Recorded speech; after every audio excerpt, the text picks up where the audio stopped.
नमस्कार दोस्तों। उत्कर्ष एकेडमी खिलचीपुर के ऑनलाइन प्लेटफॉर्म में आप सभी का स्वागत है।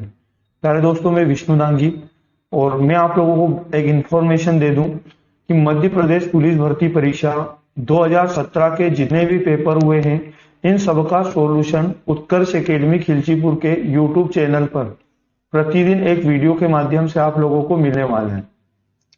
तो साथियों, मध्य प्रदेश पुलिस भर्ती परीक्षा 2017 के जितने भी पेपर हैं, सारे अगर आप लोग सोल्व कर लेते हैं तो साथियों मैं आप लोगों को बता दूं, जो मध्य प्रदेश भर्ती परीक्षा 2021 होने वाला है, इसमें आप लोगों को इन पेपर के माध्यम से कहीं ना कहीं बहुत ज्यादा फायदा होने वाला है। तो प्यारे दोस्तों, इन पेपर में मध्य प्रदेश पुलिस भर्ती परीक्षा 2017 में जितना भी मैथ और रीजनिंग आप लोगों का जो एग्जाम में आया था 2017 की, उसको मैं आप लोगों को सोल्व करवाऊंगा और उसके बाद इसको कैसे कम समय में हम लोग अच्छे सही तरीके से प्रश्न को सोल्व कर पाए, ये सारे तरीके मैं आप लोगों को बताने वाला हूं। तो साथियों, आप लोगों को पूरे वीडियो को देखना है। प्रतिदिन जितने भी ये पेपर सोल्व होते हैं, इन सबको आप लोगों को रोज के रोज उसी दिन देख लेना है, क्योंकि कोई भी काम हुआ साथियों, अगर वो तुरंत हो जाता है तो हो जाता है, नहीं तो हम बाद में नहीं कर पाते।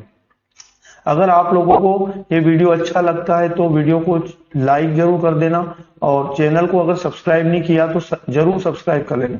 इससे क्या होगा कि जब भी हमारा कोई वीडियो आएगा उसका नोटिफिकेशन तुरंत आप लोगों को प्राप्त हो सकेगा। तो प्यारे दोस्तों, मैं आप लोगों को बता दूं कि प्रोफेशनल एग्जामिनेशन बोर्ड यानी व्यापम के द्वारा पुलिस कांस्टेबल रिक्वायरमेंट टेस्ट 2017 जो हुआ था, इसका 19 अगस्त 2017 में 9 बजे वाली शिफ्ट यानी जो पहली शिफ्ट हुई थी, उसका पेपर हम लोग सोल्व करने वाले हैं। तो चलते हैं दोस्तों कि मैथ और रीजनिंग में किस प्रकार के प्रश्न आए थे और हम इन्हें कैसे कम समय में अच्छे तरीके से सोल्व कर सकते हैं। जैसे कि 5 नंबर पर एक प्रश्न आया था जिसका नाम है कोडिंग डिकोडिंग से। यार दोस्तों, मैं आप लोगों को बता दूं, यहाँ पर इसमें ये लिखा है, यदि डिमांड को लिखा जा रहा है DNAMED से तथा सप्लाई को यहाँ पर YLPPUA से कोडित किया जाता है, तो यहाँ पर कह रहा है क्वेश्चन क्वांटिटी को कैसे कोडित किया जाएगा। मतलब साथियों, आप लोगों को क्या करना है, यहाँ पर जब भी कोडिंग डिकोडिंग से प्रश्न आता है तो यहाँ पर जैसे इसने लिखा डिमांड, तो ये डिमांड में देखो पहले नंबर पर क्या लिखा D, दूसरे पर EMAND, इसको DNAMED लिखा। तो पहले आपको ये समझना कि ये लिखा किस प्रकार गया है। इसी प्रकार सप्लाई को ये लिखा गया, तो आप लोगों को बताना है कि भैया जो क्वांटिटी है QUANTI और TY, क्वांटिटी को कैसे लिखा जाएगा। तो आप लोगों को क्या करना है, ये जैसे डिमांड है, इसको किस प्रकार लिखा गया, तो देखो लास्ट में D आया था तो D को कहां लिख दिया, फर्स्ट में। फिर सेकंड नंबर पर N था तो सेकंड पर N को, मतलब पीछे से आगे की ओर शब्दों को लिख दिया गया। इसी प्रकार सप्लाई को देखो, Y लास्ट में आया था, फर्स्ट में लिख दिया। फिर पीछे से सेकंड नंबर पर L था तो आगे से सेकंड नंबर पर L कर दिया, मतलब इनको पीछे से आगे लिख दिया गया। ये पीछे से आगे की ओर यहाँ पर इन्हें लिख दिया गया। इसी प्रकार क्वांटिटी को किस प्रकार लिखेंगे, तो पीछे से आगे की ओर लिखेंगे, मतलब पहले क्या लिखेंगे, Y को, फिर T को लिखा जाएगा, फिर I को लिखा जाएगा, फिर से T को लिखा जाएगा, और उसके बाद N, फिर A लिखा जाएगा, फिर उसके बाद U लिखा जाएगा, और उसके बाद Q को लिखा जाएगा। तो इस प्रकार क्वांटिटी को लिखा जाएगा। तो ऐसा ऑप्शन कहां पर दिख रहा है, तो YTI, उसके बाद TNA और उसके बाद UQ। तो पहला वाला ऑप्शन आप लोगों का सही था। तो करना कोई मुश्किल काम नहीं था, बहुत आसान था। अब देखते हैं अगला क्वेश्चन। अब अगला प्रश्न फिर हम लोगों के सामने है 17 नंबर। यहाँ पर बोला जा रहा है, यदि बोर्ड को ERDUG से कोडित किया जाता है तो FKDLU को कैसे कोडित किया जाएगा। तो मैं यहां लिख लेता हूं BOARD। बोर्ड को क्या लिख रहा है यहाँ पर, ERDU, उसके बाद G। तो यहाँ पर पूछा जा रहा है कि भैया जो बोर्ड को ERDUG लिखा, उसी कोड भाषा में आपको बताना है FK, उसके बाद D और L, उसके बाद लिखा U, इसको क्या लिखा जाए। तो बोर्ड को किस प्रकार लिखा गया ये हमें चेक करना पड़ेगा पहले। तो यहाँ जैसे कि अंग्रेजी वर्णमाला में B 2 नंबर पर आता है, O 15 पर आता है, A 1 पर आता है, R 18 पर आता है और D 4 पर आता है। इनको हम कौन कितने नंबर पर आता है उससे कोड कर लेंगे। यहाँ पर जैसे E 5 नंबर पर आता है, R 18 पर, D 4 पर, U 21 पर आता है और G 7 पर आता है।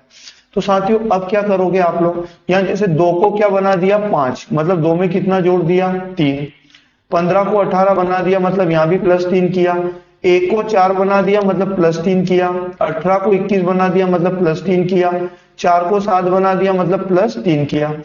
इसी प्रकार आप लोगों से पूछ रहा एफ के डीएलयू को किस प्रकार लिखा जाएगा, तो एफ 6 नंबर पर होता है, के 11 पर, डी 4 पर होता है, एल 12 पर होता है और यू 21 पर होता है।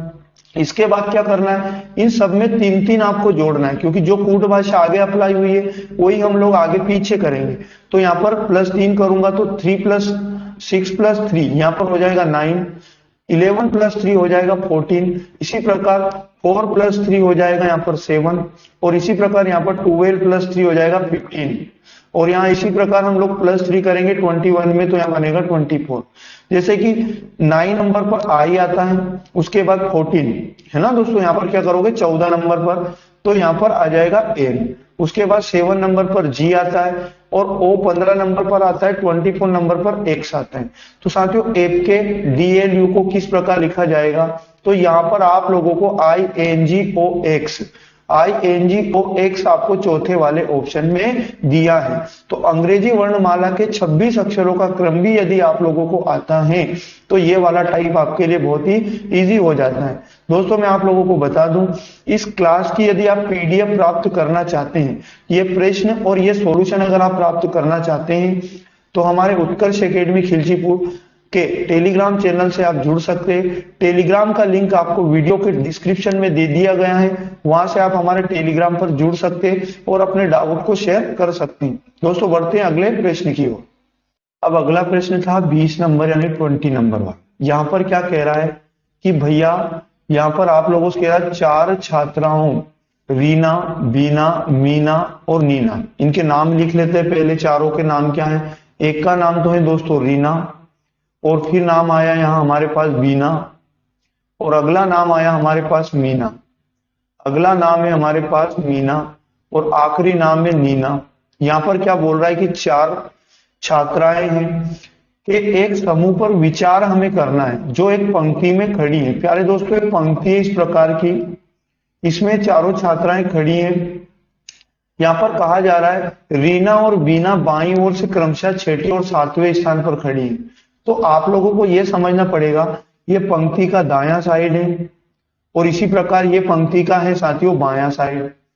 आप लोगों को क्या करना पड़ेगा, यहाँ पर जैसे प्रश्न में बोला है उस प्रकार यहाँ पर इनको अरेंज करना है। पहले रीना और बीना क्रमशः 6ठे और 7वें स्थान पर खड़ी है, किधर से, बाईं ओर से। बाईं ओर से अगर मैं 6 नंबर पर देखूं और बाईं ओर से अगर मैं 7 नंबर पर देखूं तो कौन खड़ी है, तो यहाँ पर बोल रहा है रीना और बीना, R फॉर रीना और B फॉर बीना, ये बाईं साइड से काउंट करने पर खड़ी है दोस्तों इस पंक्ति में। जब बीना और यहाँ पर आगे फिर क्या बोला, मीना और नीना दाईं ओर से, मीना और नीना दाईं ओर से क्रमशः 4थे और 5वें स्थान पर। तो दाईं ओर से 4था और दाईं ओर से 5वां, इस स्थान पर कौन बैठी है, मीना और Neena. M for Meena, N for Neena, ये दाईं ओर से यहाँ पर बैठी हुई है इस पंक्ति में। इनके बीच कितने लोग हैं अभी हमें ये मालूम नहीं है। यहाँ पर कहा क्या जा रहा है आगे समझेंगे हम लोग। जब बीना और मीना अपने स्थानों की अदला बदली करती है, बीना और कौन कर रही है साथियों, मीना। ध्यान पूर्वक आपको बताना है कि ये बीना और मीना आपस में स्थान बदल लेती हैं। तो यहाँ पर आप लोगों को क्या करना है, यहाँ पर तो मीना को लेकर आ जाना है और यहाँ पर बीना चली जाएगी। तो यहाँ पर ये कह रहा है बीना बाएं से 15वीं हो जाती है। बीना जो है अब ये बीना का जो नया स्थान है बाईं ओर से इस पंक्ति में कौन सा बन चुका है, 15वां स्थान बन चुका है। अब आगे क्या कह रहा है, बाईं ओर से नीना की प्रारंभिक स्थिति, मतलब बाईं ओर से इधर की साइड से ये बाईं ओर से ये वाला स्थान आप लोगों को इस प्रश्न में बताना है, नीना की प्रारंभिक स्थिति। तो आप ये समझो बाईं ओर से ये 15 पर है साथियों, तो 15 के पहले क्या आता है, 14, मतलब ये पहले अगर काउंट करें हम लोग तो नीना, यहाँ पर नीना कितने नंबर पर होना चाहिए, 14वां पर। 14 पर नीना और 15 पर कौन है, बीना। ये क्वेश्चन खुद बोल चुका है। तो आप लोगों को बताना था नीना की बाईं ओर से तो क्या बन जाएगी, 14। 14वीं स्थिति होगी, ऑप्शन नंबर 2 इसका सही उत्तर था। सिंपली अरेंज करना था। कितनी छात्राएं थी, चारों को, बहुत ही आसान था। बढ़ते हैं अगले प्रश्न की ओर। अगला प्रश्न है साथियों, सीता, गीता और मीता के एक परीक्षा में उत्तीर्ण होने की प्रायिकता क्रमशः। यहां पर नाम लिया सीता, फिर आगे लिया है यहां पर गीता, और इसी प्रकार यहां पर नाम लिया है मीता। यहां पर बोल रहा है एक परीक्षा में उत्तीर्ण होने की प्रायिकता क्रमशः सीता की तो 60% है, गीता की 40% है और मीता की 20% है। क्या प्रायिकता है कि सीता और गीता परीक्षा में उत्तीर्ण हो जाएंगी? सीता और गीता तो उत्तीर्ण हो जाएगी, ये प्रायिकता बताना है, और मीता उत्तीर्ण नहीं होगी, मतलब ये उत्तीर्ण नहीं होगी, मतलब इसकी अनुत्तीर्ण होने की प्रायिकता हम लोगों को यहां पर बताना है। तो आप लोगों को इस प्रश्न में क्या करना है, अच्छे से समझिए साथियों। यहां पर सबसे पहले आप लोगों को इनको फ्रैक्शन में बदल लेना है। फ्रैक्शन में बदलना तो आप सबको आता होगा, 60% का मतलब होता है 60/100। एक जीरो से एक जीरो काटोगे तो 2 तिया 6, 2 पंजे 10। 60% की फ्रैक्शन होती है 3/5। यहाँ इसी प्रकार प्यारे दोस्तों, यहाँ 40% को भी क्या करोगे, 40/100। एक जीरो से एक जीरो कैंसिल आउट, 2 दूनी 4 और 2 5 जा 10, मतलब 2/5। अब देखो दोस्तों, यहां पर क्या क्वेश्चन ने क्या बोला, मीता उत्तीर्ण होने की हम लोगों को 20% प्रायिकता दी है, हमें अनुत्तीर्ण होने की प्रायिकता लाना है, इसलिए क्या करोगे, 100% हर नंबर अपने आप में होता है, 20% उत्तीर्ण हो जाएगी तो आप समझ सकते हैं 100 में से 20 गया, 80% अनुत्तीर्ण होने की। 80% का यहाँ फ्रैक्शन आप लोगों को लेना है, तो क्या करोगे, 80/100, एक जीरो से एक जीरो, 2 चुक 8 और 2 पंजे 10, 4/5। तो इसका फ्रैक्शन अनुत्तीर्ण होने का क्या होगा, 4/5। अब यहां पर सिंपली आप लोगों को देखो, इसका प्रायिकता क्या है उत्तीर्ण होने का, 3/5। यहां पर मल्टीप्लाई करोगे, यहां पर क्या करना है, इसका उत्तीर्ण होने का है 2/5, और प्यारे दोस्तों इसका लेना है अनुत्तीर्ण होने का, तो यहां पर अनुत्तीर्ण होने का कितना है, 4/5। परसेंट में उत्तर देना है, इसलिए आप लोग इनमें मल्टीप्लाई करोगे 100 का। अब यहाँ पर 5 × 5 करोगे 25 बनेगा, और 25 से ये 4 टाइम कैंसिल आउट होगा। अब सिंपली साथियों आप लोगों को मल्टीप्लाई कर लेना है, कैंसिल आउट नहीं हो रहा है। देखो 4 3 12 और 12 चुक होता है 48, 48 × 4 करोगे और बटे में आएगा 5, और ये जो वैल्यू आएगी परसेंट में आएगी। 4 8 32 के 2 कैरी 3, 4 चुक 16 और 3 होगा 19, और अपॉन में करोगे 5 और परसेंट में आपका आंसर आएगा। ऐसा कोई भी ऑप्शन नहीं दिया है तो 5 का ऊपर डिवाइड कर लेंगे। 5 3 जा 15, यहाँ पर 5 बचा, 5 8 जा 40, यहाँ पर 2 बचा साथियों। अब यहाँ पॉइंट लगाऊंगा तो यहाँ पर क्या बनेगा, 20 है ना, 5 4 जा 20 होता है, 38.4 प्रतिशत। प्रतिशत हम लोगों ने 100 लगाया था, इस प्रश्न का राइट उत्तर आ जाएगा 38.4, आप लोगों को पहले वाले ऑप्शन में दिया है। तो ये प्रायिकता थी दोस्तों। बढ़ते हैं अगले प्रश्न की ओर। अगला प्रश्न था 22 नंबर, यदि जून 2006 की पहली तारीख को मंगलवार है तो इस महीने में कितने रविवार होंगे? साथियों डरने की बिल्कुल भी बात नहीं है, बहुत सिंपल तरीके से मैं आप लोगों को समझाऊंगा। यहां पर बोल रहा है जून 2006 की पहली तारीख को, 1 तारीख की बात कर रहा है साथियों, 1 तारीख को यहां पर बताया इसने मंगलवार। तो ये क्वेश्चन कह रहा है कि भैया इस महीने में कितने रविवार होंगे। अब आप लोगों को सबसे पहले ये समझना है कि जो जून का महीना होता है उसमें कितने दिन होते हैं दोस्तों, तो जून के महीने में 30 दिन होते हैं।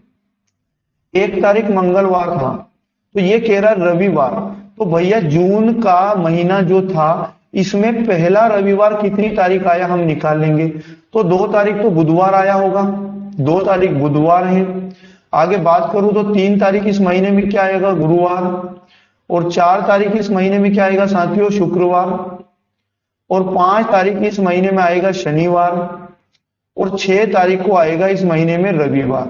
मतलब आप ये समझो कि जून 2006 की है ना, 6 तारीख को पहला रविवार पड़ा था, 6 तारीख को पहला रविवार पड़ा था। अब अगर मैं बता दूं आप लोगों को किसी भी महीने की किसी भी तारीख में 7 को जोड़ने या घटाने पर हमें वो का वही दिन प्राप्त होता है, तो आप लोगों को क्या करना होगा, यहाँ पर 6 में अगर आप 7 जोड़ोगे तो बनेगा 13। यहाँ 13 तारीख जो था साथियों, इस तारीख को भी रविवार होगा। आगे अगर बात करूं 13 में अगर मैं 7 जोड़ता हूं तो यहां बनेगा 20। 20 तारीख भी इस महीने की रविवार आया। अब 20 तारीख में भी अगर मैं 7 जोड़ता हूं यहां पर प्लस 7 तो बन रहा है 27। 27 तारीख को भी इस महीने में रविवार आया। मतलब अब 27 के बाद अगर 7 जोड़ूंगा तो जून का महीना खत्म हो चला है। तो हमसे ये पूछा है सिर्फ कि जो जून महीना था इसमें कितने रविवार आए।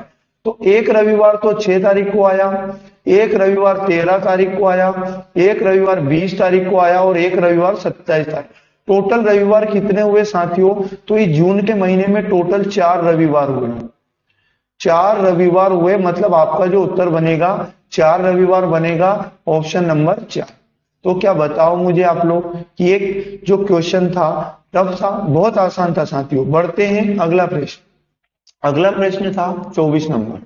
प्यारे दोस्तों, लुप्त संख्या चुनकर श्रृंखला को पूरा कीजिए। ये वाले प्रश्न भी बहुत आते हैं एग्जाम के अंदर।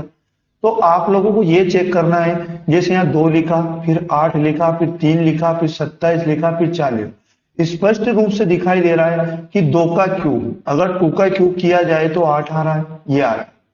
मतलब इस वाले नंबर का अगला 3 का क्यूब 27, यहाँ इसी प्रकार 3 का क्यूब किया जाए तो 27 बन रहा है। यहाँ पर अगर बात करें तो आगे क्या आएगा, इस 4 का क्यूब आगे आएगा, 4 का क्यूब किया जाए तो 64 आएगा और 64 ही इस प्रश्न का क्या होगा, राइट आंसर होगा 64। ऑप्शन नंबर 2 इसका सही आंसर था। तो साथियों थोड़े से दिमाग की जरूरत है, बाकी कुछ भी नहीं है। बढ़ते हैं दोस्तों अगला प्रश्न। अब अगला प्रश्न फिर से हमारे सामने 25 नंबर। ये कह रहा है लुप्त संख्या। यहाँ पर बताया जा रहा है भैया कि लुप्त संख्या चुनकर श्रृंखला को पूरा कीजिए। मतलब यहाँ पर फिर से आप लोगों को एक सीरीज दी गई है, लेकिन आपको इसमें सोचना पड़ेगा कि यहाँ पर 324 से कहां पर आया 108, 108 से लिखा 36 और 36 से आया 12। तो आप ये समझो कि नंबर अब क्या होता जा रहा है, कम होता जा रहा है। तो 12 देखो, 12 का 3 गुना 36 होता है। मतलब यहाँ 36 में अगर 3 का भाग लगाया जाए तो यहाँ पर 12 आ रहा है। क्या वाकई में अगर 108 में 3 का भाग लगाया जाए 36 आ रहा है क्या? तो देखो 3 से 3 त्रिया 9 और 3 छंग 18, ये 3 से डिवाइड करने पर कितना बन रहा है 36। मतलब 324 से यहाँ बताओ मुझे 3 का भाग लगाओ, 3 एकम 3 0 और 3 8 24, 108 बन रहा है। तो आपको ये समझ में आ चुका है 3 का भाग लगाए 36 में तो 12 आ रहा है, 12 बार। अब 12 में भी कितने का भाग लगाओगे 3 का।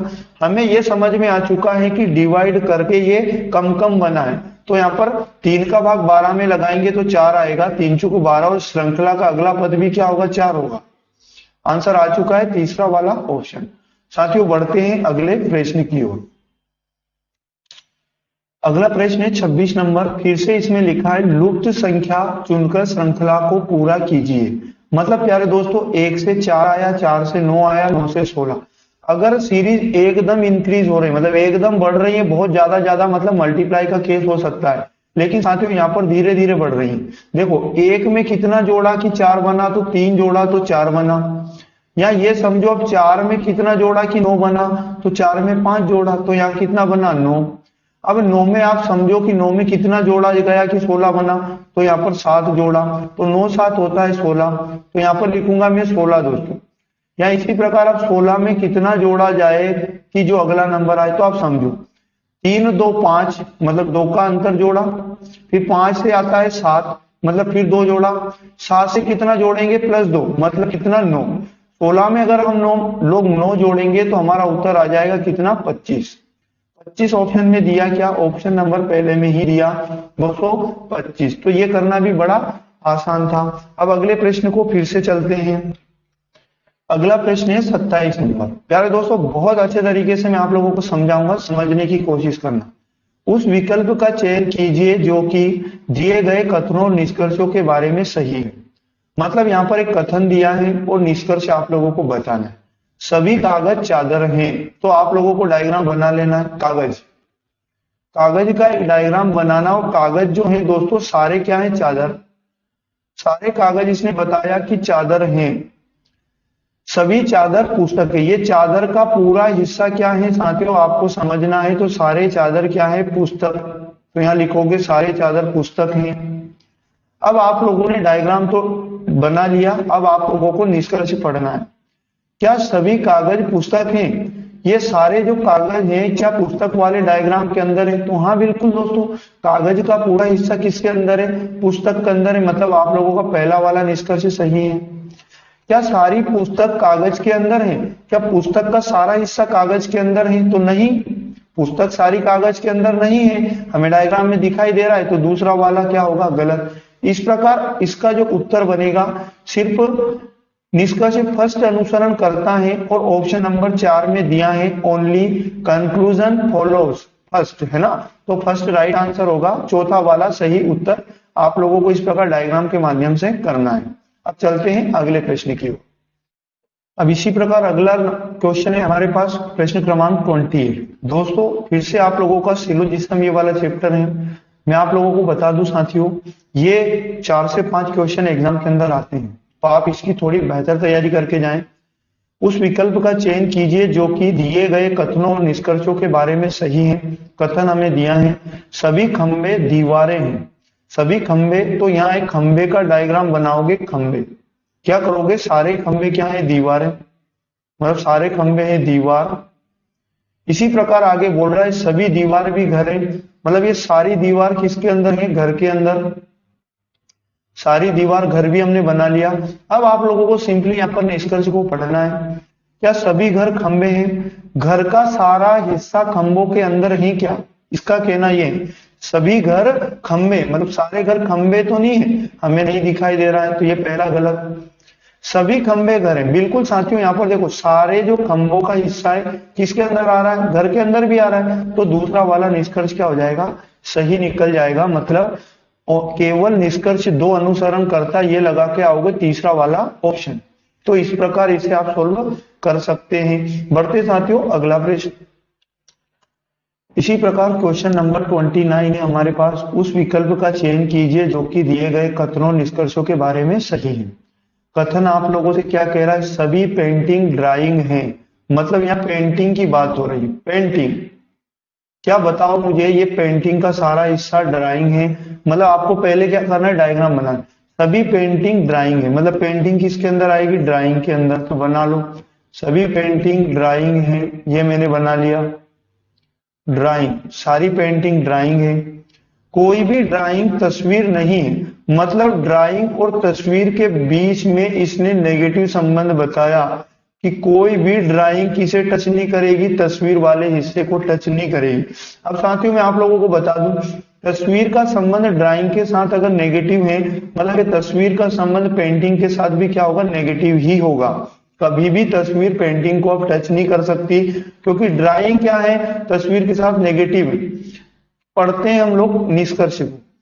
कोई भी पेंटिंग तस्वीर नहीं है, बिल्कुल यहाँ पर देखो ये कह रहा है कोई भी पेंटिंग तस्वीर नहीं है, तो हम लोग समझ चुके हैं, क्योंकि ड्राइंग जब तस्वीर नहीं हो सकती तो पेंटिंग कहां से हो सकती? क्योंकि पेंटिंग तो ऑलरेडी ड्राइंग के अंदर है, मतलब ये वाला निष्कर्ष सही निकलता है। कोई भी पेंटिंग तस्वीर नहीं है, कोई भी तस्वीर ड्राइंग नहीं है। यहाँ आगे बोला जा रहा है कोई भी तस्वीर क्या नहीं है? ड्राइंग।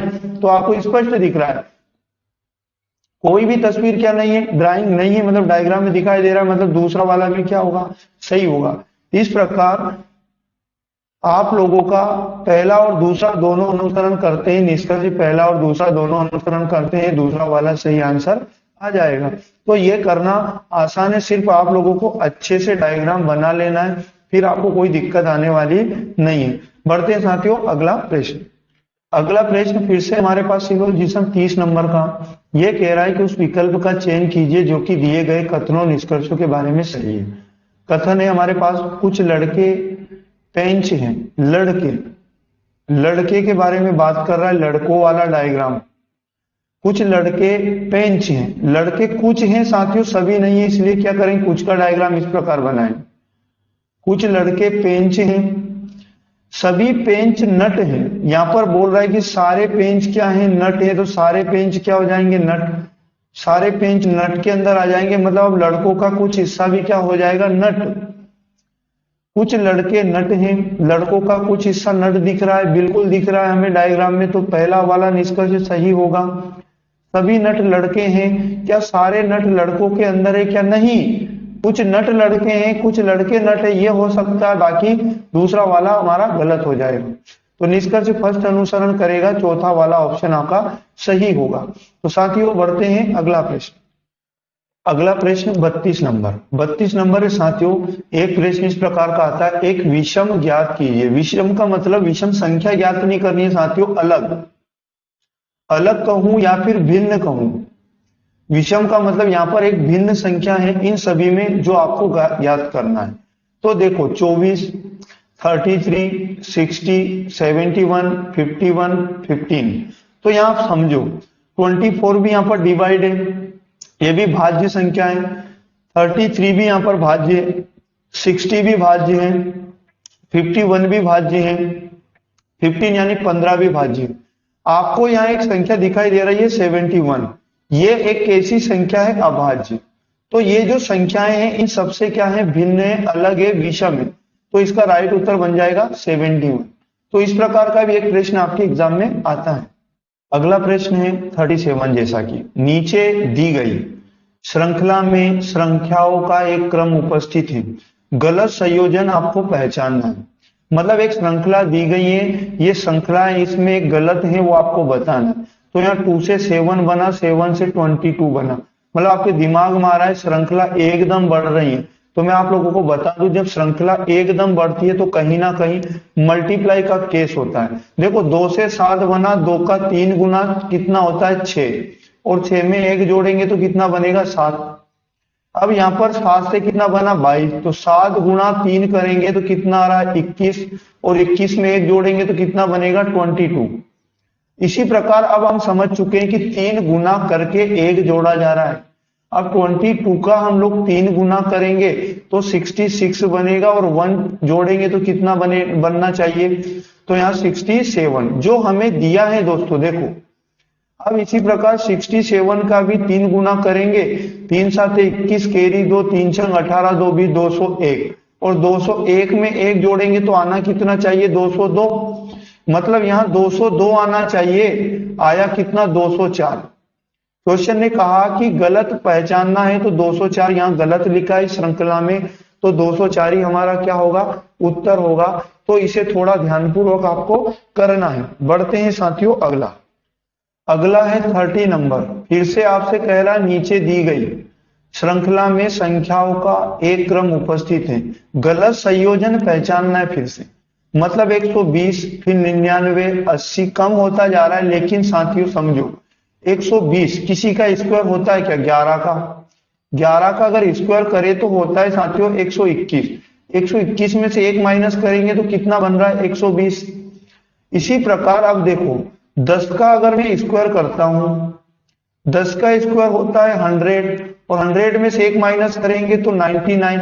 ये सही आया, 99 सही लिखा है। अब हमें देखो 11 का 10 का अब 9 का कर लेते हैं स्क्वायर, 9 9 81, 81 में से 1 जाएगा कितना बचेगा 80। तो 80 भी सही लिखा है इस संख्याओं में। अब यहाँ पर करोगे 8 का स्क्वायर, तो 8 का स्क्वायर होता है 64, 64 माइनस 1 करोगे 63 बनेगा, ये भी सही लिखा है। आपको क्या करना पड़ेगा 7 का स्क्वायर करना पड़ेगा जो होता है 49, 49 माइनस 1 करोगे तो कितना आना चाहिए 48, 48 आना चाहिए। लेकिन आया कितना साथियों 47 आया, ये गलत है। अगर यहाँ 48 आता है तो आप कितने का स्क्वायर करेंगे 6 का, तो होता है 36, और माइनस 1 करेंगे तो 35। ये तो करेक्ट आया, 35 तो सही लिखा है। तो मतलब यहाँ 48 आना था, आया कितना 47। ये 47 गलत है, पहला वाला ऑप्शन हमारा सही है, गलत हमें पहचानना था। बढ़ते हैं दोस्तों अगला प्रश्न।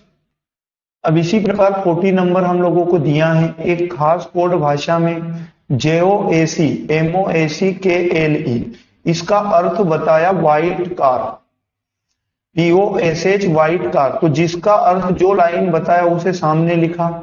ब्लैक और व्हाइट मतलब यहाँ MOACSUTFEO, इसका कोड बताया ब्लैक और व्हाइट, तो इसको इसके सामने लिख लिया। ये कह रहा व्हाइट का कोड बताओ। व्हाइट का कोड आप लोगों को बताना है, तो कितना आसान है। व्हाइट के लिए शब्द का इस्तेमाल किसका किया गया, तो यहाँ पर कॉमन देखना है, दोनों में कॉमन देखना है। क्या आपको यहाँ पर MOAC दिख रहा है और यहाँ पर आप लोगों को व्हाइट दिख रहा है दोस्तों। तो जो एक दूसरे के कॉमन होते हैं दोनों साइड, वो एक दूसरे के कोड भी होते हैं। तो यहाँ आप कह सकते हो MOAC का कोड होगा व्हाइट। हमसे यही पूछा है कि व्हाइट का कोड बताओ, तो व्हाइट का क्या होगा? MOAC। MOAC किस में दिया है? ऑप्शन नंबर 3 में। दोस्तों मैं आपको बता दूं, जो बचे हुए शब्द हैं ये भी एक दूसरे के कूट होते हैं। तो अभी इसका राइट आंसर बनेगा MOAC।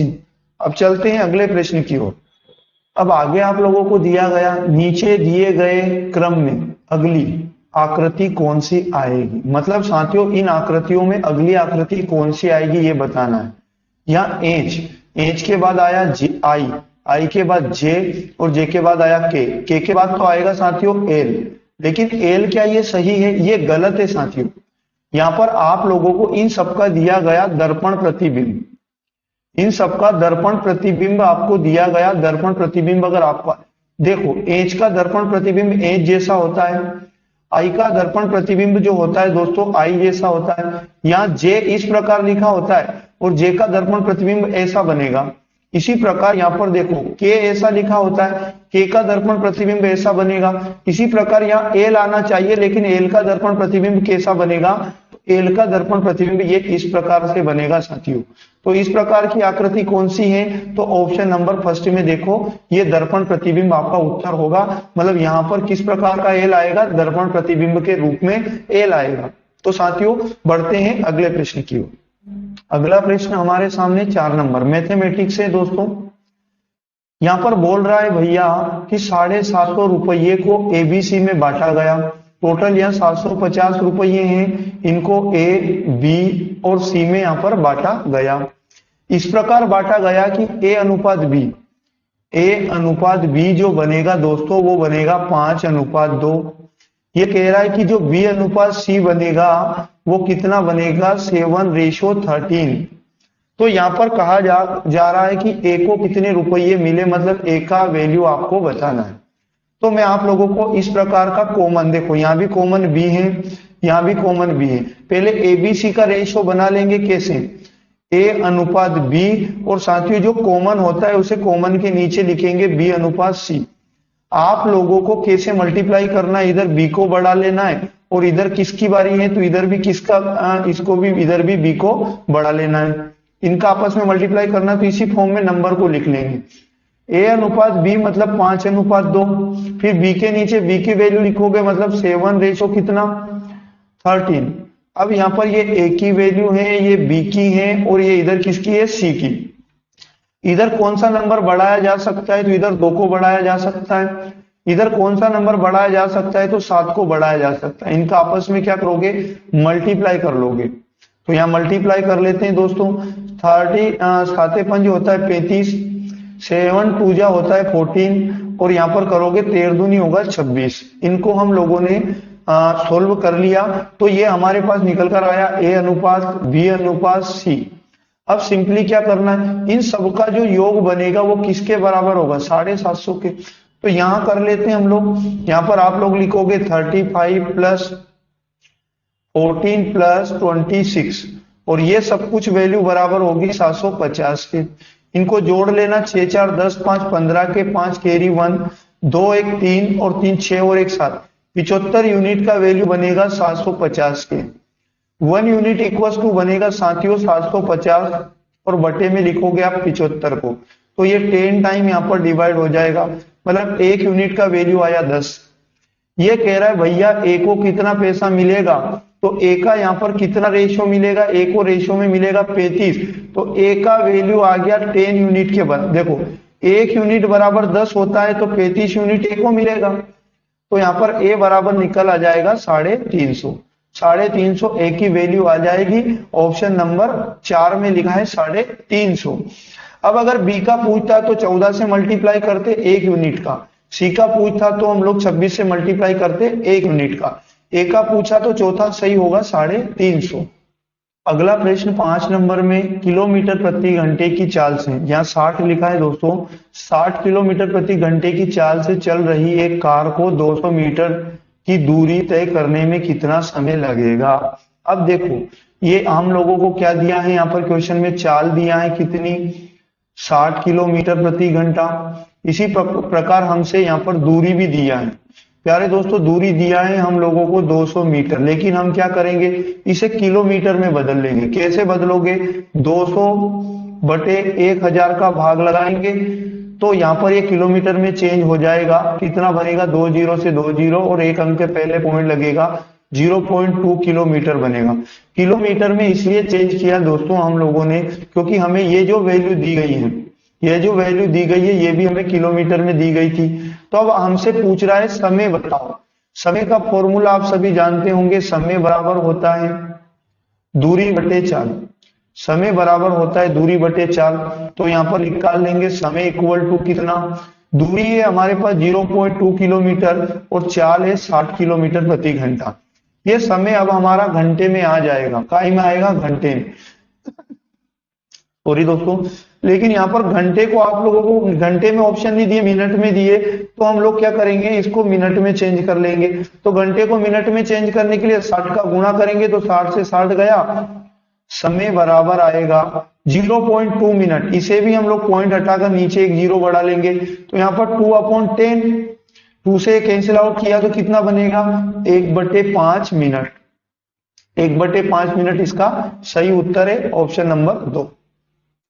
अगला प्रश्न 6 नंबर, 5 से विभाजित होने वाली 3 अंकों की कितनी संख्याएं हैं। मतलब आप लोग कैसे इसे सोल्व करोगे। 3 अंकों की ऐसी संख्याएं बताना है जो 5 से डिवाइड होती है। प्यारे दोस्तों मैं एक काम करता हूं, 1 से लेकर 3 अंक कहां तक आते हैं संख्याओं में, तो 999 तक आते हैं। अब मैं एक काम करता हूं, मैं निकाल लेता हूं 1 से लेकर 999 तक कितनी संख्याएं हैं जो 5 से विभाजित हैं। 5 से क्या है, विभाजित हैं। तो इसके लिए क्या करोगे, सबसे पहले आप 999 में लगा लोगे 5 का भाग। 5 का भाग लगाओगे, 5 एकम 5, 4 बचा, 5 9 45, फिर 4 बचा, फिर 5 9 45। 199 संख्याएं ऐसी है 1 से लेकर 999 तक जो कितने से डिवाइड है, 5 से डिवाइड है। लेकिन साथियों क्या करना पड़ेगा, आप लोगों को 3 अंकों की बताना है। 199 में तो ऐसी संख्याएं भी आ गई जो 1 अंकों की है और 2 अंकों की है। अब क्या करेंगे, हम लोग निकाल लेंगे 1 से लेकर 100 तक, 1 से लेकर 100 तक की ऐसी संख्याएं जो 5 से विभाजित है, जो 5 से क्या है, विभाजित। तो इसके लिए क्या करोगे, 100 में लगा लो 5 का भाग, तो यहां पर आ जाएगा 20। 20 ऐसी संख्याएं हैं 1 से लेकर 100 तक जो कितने से डिवाइड है, जो 5 से विभाजित। लेकिन दोस्तों यहां पर 100 को भी हमने काउंट कर लिया, 100 तो 3 अंकों की है, तो अभी 100 के पहले क्या आता है, 99। 99 तक कितनी आएगी, 99 तक टोटल 19 संख्याएं आएंगी। तो आप ये समझो कि 1 से लेकर 99 तक 19 संख्याएं हैं जो कितने से डिवाइड है, 5 से। अब 100 से लेकर तो क्या 999 तक तो क्या बन चुका है, 3 अंकों की संख्याएं बन चुका है, और क्वेश्चन ने भी हमसे 3 अंकों की संख्याएं पूछा है। तो इसके लिए क्या करोगे, यहाँ पर टोटल 199 संख्याएं थी, इनमें से 19 संख्याएं घटा दोगे तो क्या बचा, यहाँ 0, यहाँ बचेगा 8 और 1, 180 3 अंकों की संख्याएं बच गई हैं अब जो कितने से डिवाइड है, 5 से। तो राइट आंसर होगा 180, दूसरा वाला ऑप्शन सही है। दोस्तों मैं आपको बता दूं बहुत ही अच्छे क्वेश्चन मैं आपको सोल्व करवा रहा हूं। अगर क्वेश्चन समझ में आ रहे हैं और आपको फायदा होने वाला है प्यारे दोस्तों, आने वाली एग्जाम में बहुत ज्यादा फायदा होने वाला है, बहुत कुछ सीखने को मिलेगा। पूरे वीडियो को अंत तक देखना है और दोस्तों वीडियो को शेयर और लाइक करना बिल्कुल नहीं भूलना है। बढ़ते हैं दोस्तों अगला प्रश्न। अगला प्रश्न है 7 नंबर। 7 नंबर में लिखा है भैया कि 743 को मल्टीप्लाई करो कितने नंबर से, 999 से। मैं आप लोगों को एक बहुत बढ़िया ट्रिक यहाँ पर बताने वाला हूं। दुनिया की कोई भी संख्या अगर आपके सामने दी गई है, चलो 743 दिया, कितने भी 9 का मल्टीप्लाई आपको करना है, उस संख्या के बाद उतने जीरो लगा दोगे। बहुत बढ़िया ट्रिक है साथियों, अगर समझ में आए तो कमेंट करके जरूर बताना। 000 लगा दोगे, जैसे 3 9 का मल्टीप्लाई है, 3 जीरो लगा दिया, 2 9 का मल्टीप्लाई होता है 2 जीरो, 10 9 का मल्टीप्लाई, तो सिर्फ और सिर्फ 9 के लिए। अब क्या करना है, उसी संख्या को वापस आप लोगों को क्या करना है, इकाई तरफ से घटा देना है। यहाँ पर 7 बचेगा, यहाँ पर 9 में से 4 गया तो यहाँ पर बचेगा 5। यहाँ अगर मैं बात करूं तो यहाँ 9 में 7 गया, कितना बचेगा? 2 बचेगा। यहाँ पर कितना हो जाएगा दोस्तों? 2। और यहाँ पर 4 और यहाँ पर 7। इस प्रकार जो इसका उत्तर बनेगा ना, वो बनेगा 74, 22 और 57, ऑप्शन नंबर 3। तो साथियों ट्रिक कैसी लगी आप लोग कमेंट करके जरूर बताएं। 8वें प्रश्न की ओर बढ़ते हैं दोस्तों। अगला प्रश्न है आप लोगों के सामने, पिता और पुत्र की वर्तमान आयु का अनुपात 9:4 है। मतलब यहाँ क्या बताया? पिता और पुत्र की वर्तमान आयु का रेशो बताया 9:4। ये कह रहा है कि 5 साल के बाद उनकी आयु कितनी हो जाएगी? 75 साल। दोस्तों आप ये समझो, वर्तमान आयु का रेशो बताया और जो योग बताया वो 5 साल बाद, तो हम लोग ये जो योग है ना, इसको भी वर्तमान में कन्वर्ट कर लेंगे। कैसे कर लेंगे? एक आदमी 5 साल बाद, 5 साल एक आदमी बढ़ेगा तो दो आदमी कितने साल बढ़ेंगे? 10 साल। तो 75 माइनस क्या कर देंगे हम लोग? 10। तो यहां पर आ जाएगा 65 वर्ष। इनकी वर्तमान आयु का योग आएगा 65 वर्ष, क्योंकि ये 5 साल बाद 75 के हो जाएंगे। दो आदमी 5-5 साल बढ़ेंगे, मतलब 10 साल बढ़ जाएंगे। तो यहां पर क्या आ जाएगा? 9 4 13। ये भी योग आयु की आयु का अनुपात जो था उसका योग 13 बना, और वर्तमान आयु का योग है 65। एक यूनिट बराबर करोगे 65/13, 13 पंच होता है 65। एक अनुपात बराबर आया 5। पिता की वर्तमान आयु बताओ भैया, तो पिता बराबर आ जाएगा कितना? 9 यूनिट है, एक यूनिट का गुणा कर देंगे, 9 पंच होता है 45 वर्ष। पिता की जो वर्तमान आयु आएगी 45 वर्ष आएगी। पहला वाला ऑप्शन सही है। कितने रुपये का 20% 400 रुपये के बराबर होगा? बहुत सिंपली है दोस्तों। कितने रुपये का, माना कि 100 रुपये का 20% कितने के बराबर? 400 के बराबर। इसे सोल्व कर लो तो यहाँ 1 गुणा 20% का मतलब 20/100 बराबर कितना? 400। एक्स का वैल्यू चाहिए दोस्तों, तो यहाँ क्या करोगे? 400 गुणा 100 और मल्टीप्लाई से 20 इधर आएगा भाग में, 20 से 5 होता है 100। और यहाँ पर 100 बराबर आ जाएगा 5 चूके 20 और 2 जीरो फिर से, मतलब 2000 रुपये आएगा इसका राइट आंसर, ऑप्शन नंबर 2। अब ये जो अगला प्रश्न है इसमें लिखा है 12 आदमियों द्वारा किसी काम को 9 दिन में पूरा किया जाता है। 6 दिन बाद, 6 दिन काम करने के बाद उनके साथ 6 आदमी और जुड़ जाते हैं। अब काम पूरा होने में कितने दिन लगेंगे? दोस्तों जो ये वाली मेथड है इसे हम लोग M1D1 मेथड से इस प्रश्न को हम लोग सोल्व करेंगे। 12 आदमी 9 दिनों में पूरा काम कर लेते हैं बराबर 6 दिन बाद, मतलब यहां पर आप ये समझोगे 12 आदमी ने कितने दिन काम किया? 6 दिन। तो 12 गुणा 6, 12 आदमी ने 6 दिन तक काम किया, और यहाँ पर प्लस उनके साथ कितने? 6 आदमी और जुड़ गए, तो अब कितने आदमी बन गए? 18। माना कि 18 आदमी इस काम को कितने दिन में खत्म कर देंगे? 100 दिन में। अगर ये इक्वेशन आपने बना ली तो आपका उत्तर आ जाएगा। अब क्या करोगे? इसे सोल्व कर लो। 12 में होता है 108 बराबर, यहाँ 12 छंग होता है 72, और प्लस क्या हो जाएगा यहाँ पर? 18x। तो यहाँ पर क्या होगा? 108 प्लस का 72 इधर माइनस का 72 इक्वल्स टू हो जाएगा यहाँ पर 18x। एक्स का वैल्यू तो पहले इसको घटा लो, 6 यहाँ पर 3, 18 मल्टीप्लाई से इधर आएगा तो डिवाइड में 18 दूनी होगा 36। एक्स बराबर बनेगा 2, एक्स बराबर 2 बनेगा, मतलब कितने दिन लगेंगे? तो 2 दिन और लगेंगे। ऑप्शन नंबर 2 ही इसका सही उत्तर है। बढ़ते हैं दोस्तों अगला प्रश्न। अगले प्रश्न की अगर यहाँ बात किया जाए तो क्या लिखा है? कुछ रुपयों को एबीसी में, एबीसी का नाम आया A/B/C 5:7:6 के यूनिट में बांटा जाता है। बी को सी से 4500 रुपये अधिक मिले, 4500। बी और सी के पैसों का अंतर है दोस्तों, तो रेशियो में भी बी और सी के पैसों का अंतर कितना है? 1 7 - 6 बराबर हो जाएगा किसके? 4500 के। एक यूनिट बराबर आएगा कितना? 4500। क्या करना होगा? यहाँ सी को कितना पैसा मिलेगा? तो सी को 6 यूनिट मिलेगा, तो 6 गुणा कितना करोगे? 4500। सिंपली आंसर आ जाएगा 0 0, और 6 5 30 की शून्य कैरी 3, 6 चूकू 24 और 3 होता है 27। 27,000 रुपए किसको मिलेंगे? सी को मिलेंगे। ऑप्शन नंबर सी में आपके पास लिखा है। बहुत ही आसान है साथियों, बस आपको थोड़ी सी मेहनत करने की जरूरत है। कांस्टेबल में मैथ रीजनिंग बहुत आसान आता है। बढ़ते हैं दोस्तों अगला प्रश्न। अगला प्रश्न है हमारे सामने, ए बी से 2 साल बड़ा है, जो कि सी की आयु से 2 गुना है। कैसे करोगे? यहाँ ए है, बी है, सी है। ए बी से 2 साल बड़ा है, जो ए रहेगा वो बी से 2 साल बड़ा रहेगा।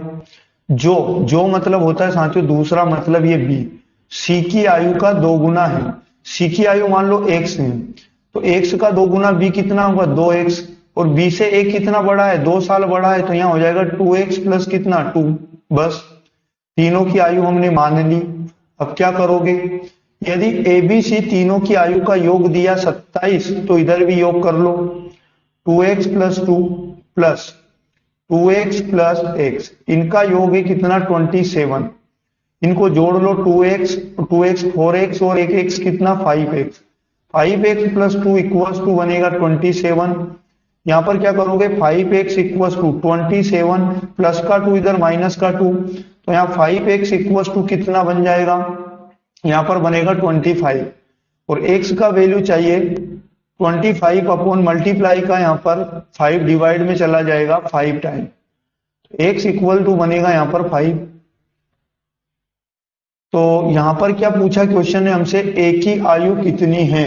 ए की आयु हम लोगों से पूछा, तो ए की आयु यहां पर वैल्यू पुट कर देंगे। तो 2 गुना x के स्थान पर हम लिखेंगे 5 और प्लस करेंगे 2, तो 5 टू जा होगा 10, 10 प्लस 2 होगा 12, 12 वर्ष होगी किसकी आयु? ए की आयु। तो एक 12 वर्ष ऑप्शन नंबर ए में हमें दिया है। तो बड़ा आसान प्रश्न था। बढ़ते हैं अगले प्रश्न की ओर। अगला प्रश्न जैसा कि 13 नंबर क्या कह रहा है यहाँ? ए और बी एक साथ किसी काम को 30 दिन में पूरा कर सकते हैं। तो यहां पर सबसे पहले माना कि आप लोगों को कैसे करना? माना कि ए प्लस बी का एक दिन का काम निकाल लेना है। एक दिन का काम मान लो, कुछ भी मान लो, एक्स वाई जेड या फिर 10-20 मान लेता हूं मैं। एक दिन में 10 काम करते हैं, 30 दिन में पूरा काम कर लेते हैं ये लोग। तो यहां पर मैं मान लेता हूं, देखो अगर एक दिन में 10 काम करते हैं तो 30 दिनों में किया गया काम ही कुल काम होगा। यहाँ पर कुल काम 30 दिन में कितना काम बनेगा? 30 गुणा 10 तो बराबर कितना? 300 काम यहाँ पर बनेगा। ये कह रहा 20 दिन काम करने के बाद बी काम छोड़ देता है। तो साथियों यहाँ पर 20 दिनों तक ए प्लस बी ने मिलकर काम किया, ए प्लस बी ने मिलकर काम किया, तो 20 दिन में कितना काम हो जाएगा? एक दिन में 10 करते तो 20 दिन में कितना काम कर देंगे? 200 काम।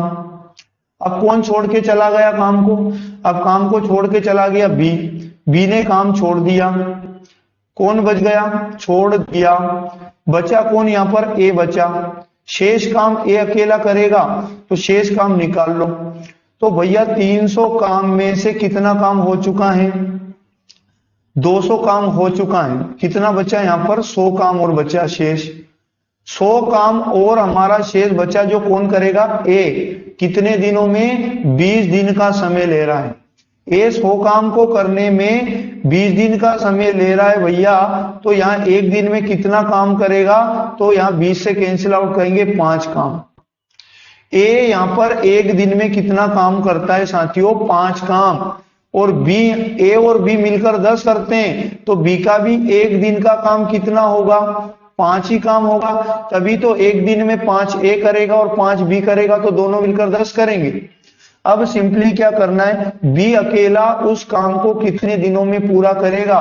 पूरा काम 300 है, एक दिन में बी 5 काम कर पाता है, तो पूरा काम कितने दिन में होगा? तो यहाँ पर 60 दिन लगेगा। 60 दिन ऑप्शन नंबर 1 में दिया है। सिर्फ थोड़ा बहुत समझकर अगर कर लोगे तो आंसर आ जाएगा। बढ़ते हैं अगला प्रश्न। देखो अगला प्रश्न आप लोगों के सामने, एक व्यापारी 4800 रुपये के अंकित मूल्य की वॉशिंग मशीन को 15% और 5% की क्रमिक छूटों पर खरीदता है। मतलब क्या करा कि जो मशीन का अंकित मूल्य था वो था 4800, 4800 रुपया। पहला डिस्काउंट था उसका 15% का, मतलब उसने खरीदा कितने में? 85% में। दुनिया का हर नंबर की वैल्यू अपना आप में 100% होती है, मल्टीप्लाई। दूसरा जो था यहाँ पर कहने का मतलब दूसरा डिस्काउंट था 5% का, तो यहाँ पर लिखोगे 95/100। अभी यहाँ पर 2 जीरो से 2 जीरो कैंसिल आउट कर दोगे। आप लोगों को यहाँ पर और कैंसिल आउट करना 5 से, 5 दूनी 10, जीरो 5 से इधर कैंसिल आउट, 5 एक कम 5, 5 9 45। यहाँ पर 4 से 4 पंच होता है 20 और 4 से इधर 4 एक कम 4, 4 दूनी 8। यहाँ 5 से कैंसिल आउट करेंगे, 5 एक कम 5, 5 7 35। अब क्या करोगे, यहाँ पर आप लोगों को क्या करना है, मल्टीप्लाई करना है। 17 दूनी 34 के 4 केरी 3, 17 एकम 17 और 3 होता है साथियों 20। 204 मल्टीप्लीकेशन कितना होगा 19। 19 चूक होता है 76, कैरी आएगा यहाँ पर 7 और 19 का जीरो में करेंगे तो यहाँ 7 ही आएगा और 19 दूनी 38। मतलब साथियों उस व्यापारी ने 2 डिस्काउंट के बाद इस मशीन को कितने रुपए में खरीदा, 3876 में। यदि वह 124 रुपये इसके परिवहन पर खर्च करता है, मतलब क्या हुआ, 3876 तो दुकान वाले को देकर आया, उसके बाद 124 रुपया और उसने परिवहन, मतलब कहने का मतलब वो घर पर लेकर गया होगा उसको, तो किसी न किसी वाहन वाले को उसने दिया। तो यहाँ पर 6 4 10 की शून्य, यहाँ पर भी शून्य और यहाँ पर भी शून्य और यहाँ पर 4,000 रुपये इस मशीन का क्रय मूल्य पड़ेगा, क्योंकि उसने 3876 2 डिस्काउंट के बाद खरीदा, 124 रुपया परिवहन वाले को दिया, तो टोटल 4,000 रुपए में उस मशीन को खरीदा गया। इसे 13% का लाभ पर बेचता है तो वॉशिंग मशीन का विक्रय मूल्य बताना है। अब 13% लाभ किस पर लेगा भैया, क्रय मूल्य पर लेगा। तो 4,000 का निकाल दोगे, 4,000 अपने आप में 100%, 13% डिस्काउंट मतलब डायरेक्ट 113% निकाल दो। 2 जीरो से 2 जीरो कैंसिल आउट या जीरो और 4 से इधर कैंसिल आउट करेंगे, 4 3 12 के 2 कैरी 1, 4 एकम 4 और 1 5, 4 एकम 4। 4,520 रुपये में उस मशीन को बेचना पड़ेगा, तब जाकर उसे 15% का 13% का क्या होगा, लाभ होगा। 4,520 ऑप्शन नंबर 2 में हमें दिया है। सिंपल तरीके से सोल्व कर सकते थे। बढ़ते हैं दोस्तों अगला प्रश्न। प्रश्न क्रमांक 15 की अगर हम बात करें तो स्थिर जल में एक नाव की चाल 10 किलोमीटर प्रति घंटा है और धारा की चाल 5 किलोमीटर प्रति घंटा है। धारा के विपरीत दिशा में 5 किलोमीटर की दूरी तय करने में नाव को कितने मिनट। दोस्तों इस प्रश्न में जो ऑप्शन हमें दिए हैं, अगर उनमें से आंसर लेकर आना है तो ये विपरीत हटेगा। विपरीत इस प्रश्न में गलत दिया था, मैं आपको बता दूं कैसे। अगर हम लेते धारा की दिशा में, ठीक है ना, धारा की दिशा में 5 किलोमीटर दूरी तय करने में कितना समय लगेगा, तो धारा की दिशा के लिए क्या होता है, शांत जल में चाल प्लस धारा की चाल क्या हो जाती है, जुड़ जाती है। तो शांत जल में हमें दिया 10 किलोमीटर और धारा की चाल दिया 5 किलोमीटर। तो कहने का मतलब धारा की दिशा में चाल अगर देखा जाए तो 15 किलोमीटर प्रति घंटा बनेगा। मतलब उस आदमी की जो चाल थी धारा की दिशा में 15 किलोमीटर प्रति घंटा थी। हमसे पूछ रहा है समय बताओ। समय बराबर होता है दूरी बटे चाल। तो दूरी कितनी है, 5 किलोमीटर की दूरी तय करना है किस स्पीड से, 15 किलोमीटर प्रति घंटे से। तो ये समय आ गया घंटे में, लेकिन ऑप्शन में कहीं में दिया मिनट में। तो यहाँ पर 60 का मल्टीप्लाई करो, मिनट में चेंज हो जाएगा। 15 चुक 60 और 5 चुक कितना 20, 20 मिनट का उसे समय लगेगा दोस्तों धारा की दिशा में 5 किलोमीटर दूरी तय करने में। ऑप्शन नंबर 1 दिया है। लेकिन साथियों अगर यार धारा के विपरीत आप चलोगे तो धारा के विपरीत में क्या होगा, शांत जल माइनस धारा की चाल, यानी 5 बचेगा और 5 में 5 का भाग लगाएंगे तो 1 घंटे का समय आएगा। और 1 घंटा किसी भी ऑप्शन में नहीं है। 1 घंटा मतलब 60 मिनट भी किसी भी ऑप्शन में नहीं दिया है। इसलिए आप लोग इसे समझिए बस, और बाकी अगली तैयारी, अगली एग्जाम के लिए आप लोगों को सावधानी बरतना है। बढ़ते हैं अगला प्रश्न। अगला प्रश्न, 2 व्यक्तियों की आयु का अंतर, मान लो एक आदमी ए था और एक आदमी बी था और ए माइनस बी करा जाए तो यहां पर लिखा है 2 साल का अंतर है, 2 वर्ष का। आगे यहां लिखा है उनकी आयु का योग, उनकी आयु का योग 144 के वर्गमूल के बराबर है। मतलब आयु का योग मतलब ए की आयु और बी की आयु को जोड़ा जाए तो 144 का वर्गमूल, मतलब 144 पे वर्ग लगा दो, 144 के वर्गमूल के बराबर है। तो a प्लस बी अगर देखा जाए साथियों तो 144 किसका वर्गमूल है, 12 का। तो यहां पर a प्लस बी लिखोगे आप डायरेक्ट कितना, 12 वर्ष। आगे अगर बात करें तो बड़े वाले आदमी की आयु पूछा है, तो यहां पर क्या करोगे आप लोग, सिंपली इस दोनों इक्वेशन को सोल्व कर लोगे। ये प्लस माइनस कटेगा, यहाँ 2a बनेगा बराबर कितना, 12 प्लस 2 होगा 14 और a बराबर लाना है तो क्या करोगे, 14 बटे कितना 2, 2 का भाग लगाएंगे तो यहां पर आएगा 7 वर्ष। तो यहाँ ए बराबर कितना आएगा 7 ईयर, 7 वर्ष आएगा।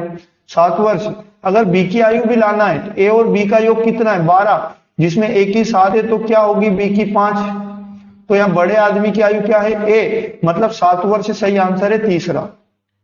अगला प्रश्न बहुत आसान है। ए की आयु उसके पुत्र की आयु की 6 गुनी है।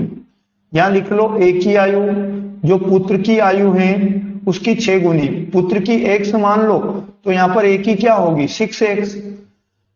ए की आयु पुत्र की आयु की 6 गुनी है। ए के पिता की आयु उससे 40 वर्ष अधिक है। ए का पिता भी है, ए का पिता है और उसके पिता की आयु जो है ए की आयु से कितनी 40 साल ज्यादा है। तो 6x प्लस कितनी हो जाएगी 40 पिता की हो जाएगी। उन सबकी आयु का योग 118 दिया तो इधर भी योग कर लो 6x प्लस x प्लस कितना 6x प्लस कितना 40 बराबर, ये वैल्यू किसके बराबर हो जाएगी 118 के। 6 और 6 होता है 12x, 12x में एक जोड़ा तो कितना 13x प्लस कितना 40 बराबर कितना 118। यहाँ पर 13x को यही रख लो और 118 प्लस का 40 इधर आएगा तो माइनस का 40। 13x इक्वल्स टू यहाँ पर माइनस कर लो 8 माइनस 0 8, 11 में से 4 गया 7 और यहाँ पर 0, मतलब x का वैल्यू अगर लाना है तो 78 मल्टीप्लीकेशन से 13 इधर डिवाइड में 7 टाइम नहीं 6 टाइम 13 छंग 78 होता है। x बराबर आया 6 वर्ष। प्रश्न पूछ रहा है ए की आयु बताओ भैया। ए बराबर क्या हो जाएगा 6 गुना 6x थी तो 6 गुना x का वैल्यू कितना है 6, 6 जो होता है 36 ईयर, 36 वर्ष किसी ऑप्शन में दिया है तो ऑप्शन नंबर 2 में दिया है 36 वर्ष। ये भी आसान काम था। बढ़ते हैं अगला प्रश्न। अगला प्रश्न 50 विद्यार्थियों के प्राप्तांकों का औसत 75 है। सिंपली है भैया, योग निकाल लेंगे। औसत हम जानते हैं योग बराबर होता है औसत गुना संख्या।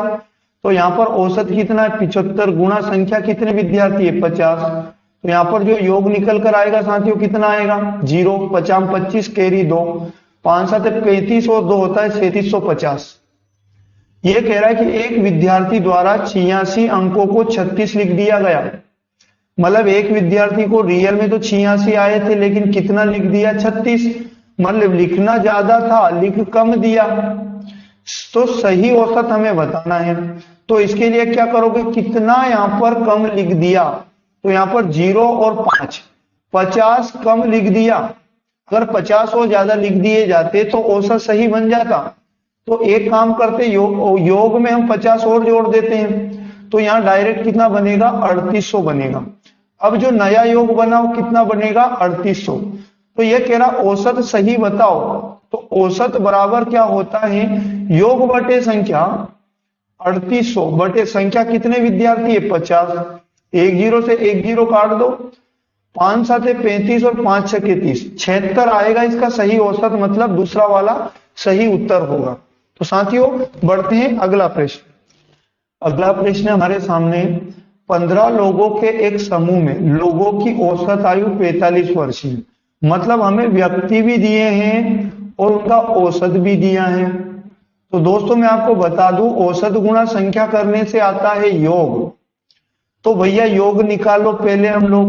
इन लोगों की आयु का योग आ जाएगा 45, औसत है गुणा संख्या है 15, 15 5 75, केरी आएगा 7, 15 चूक 60 और 7 होता है 67, 675 वर्ष इन 15 लोगों की आयु का योग है। 2 व्यक्ति के निकल जाने से 15 आदमी थे साथियों और 2 लोग चले जाएंगे तो कितना बचेगा 13 आदमी बचेंगे और औसत आयु 5 साल बढ़ जाएगी। मतलब पहले 15 औसत आयु कितनी थी 45 वर्ष थी, अब 5 वर्ष बढ़ जाएगी, मतलब अब कितनी हो जाएगी 50 वर्ष। तो 13 5 होता है 65। अब जो औसत आयु बनी है इनका योग बना 65 वर्ष बना। ऊपर योग है दोस्तों कितने लोगों की आयु का 15 लोगों की का और नीचे है 13 की का। तो ऊपर में से नीचे को घटाओ तो 5, यहाँ पर बनेगा 2 और यहाँ पर आएगा 0। मतलब इन 2 लोगों की जो आयु का योग है वो 25 साल था। तो ये कह रहा है इनका क्या बताओ औसत बताओ, जो निकले हैं उनका औसत बताओ। तो यहाँ क्या करोगे, औसत बराबर योग बटे संख्या, दो लोग हैं ये, तो यहाँ जब इसको डिवाइड करोगे तो 12.5 वर्ष इनकी आयु का क्या आ जाएगा, योग। ऑप्शन नंबर 2 सही होगा।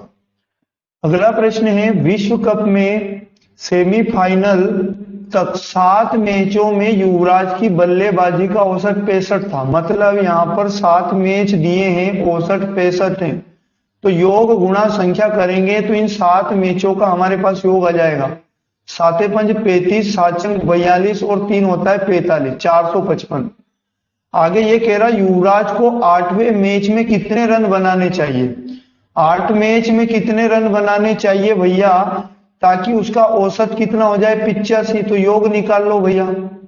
तो यहाँ पर क्या होगा, यहाँ पर 8 पंज होता है 40, केरी 4, 8 अठैया 64 और 4 होता है 68, टोटल 680, मतलब इन 8 मैचों का योग कितना है 680 और 7 मैचों का कितना है, तो यहाँ पर 455। 8वें मैच का पूछा है तो भैया 8 में से 7 का घटा दो, 8वें मैच का आ जाएगा 680 माइनस करोगे कितना 455, तो यहाँ 8वें मैच का जो योग आएगा वो आएगा 10 में से 5 गए 5, 7 में से 5 गया 2 और यहाँ पर आ गया कितना 6 में से 4 गया 2, मतलब 225 रन उसको 8वें मैच में बनाने होंगे।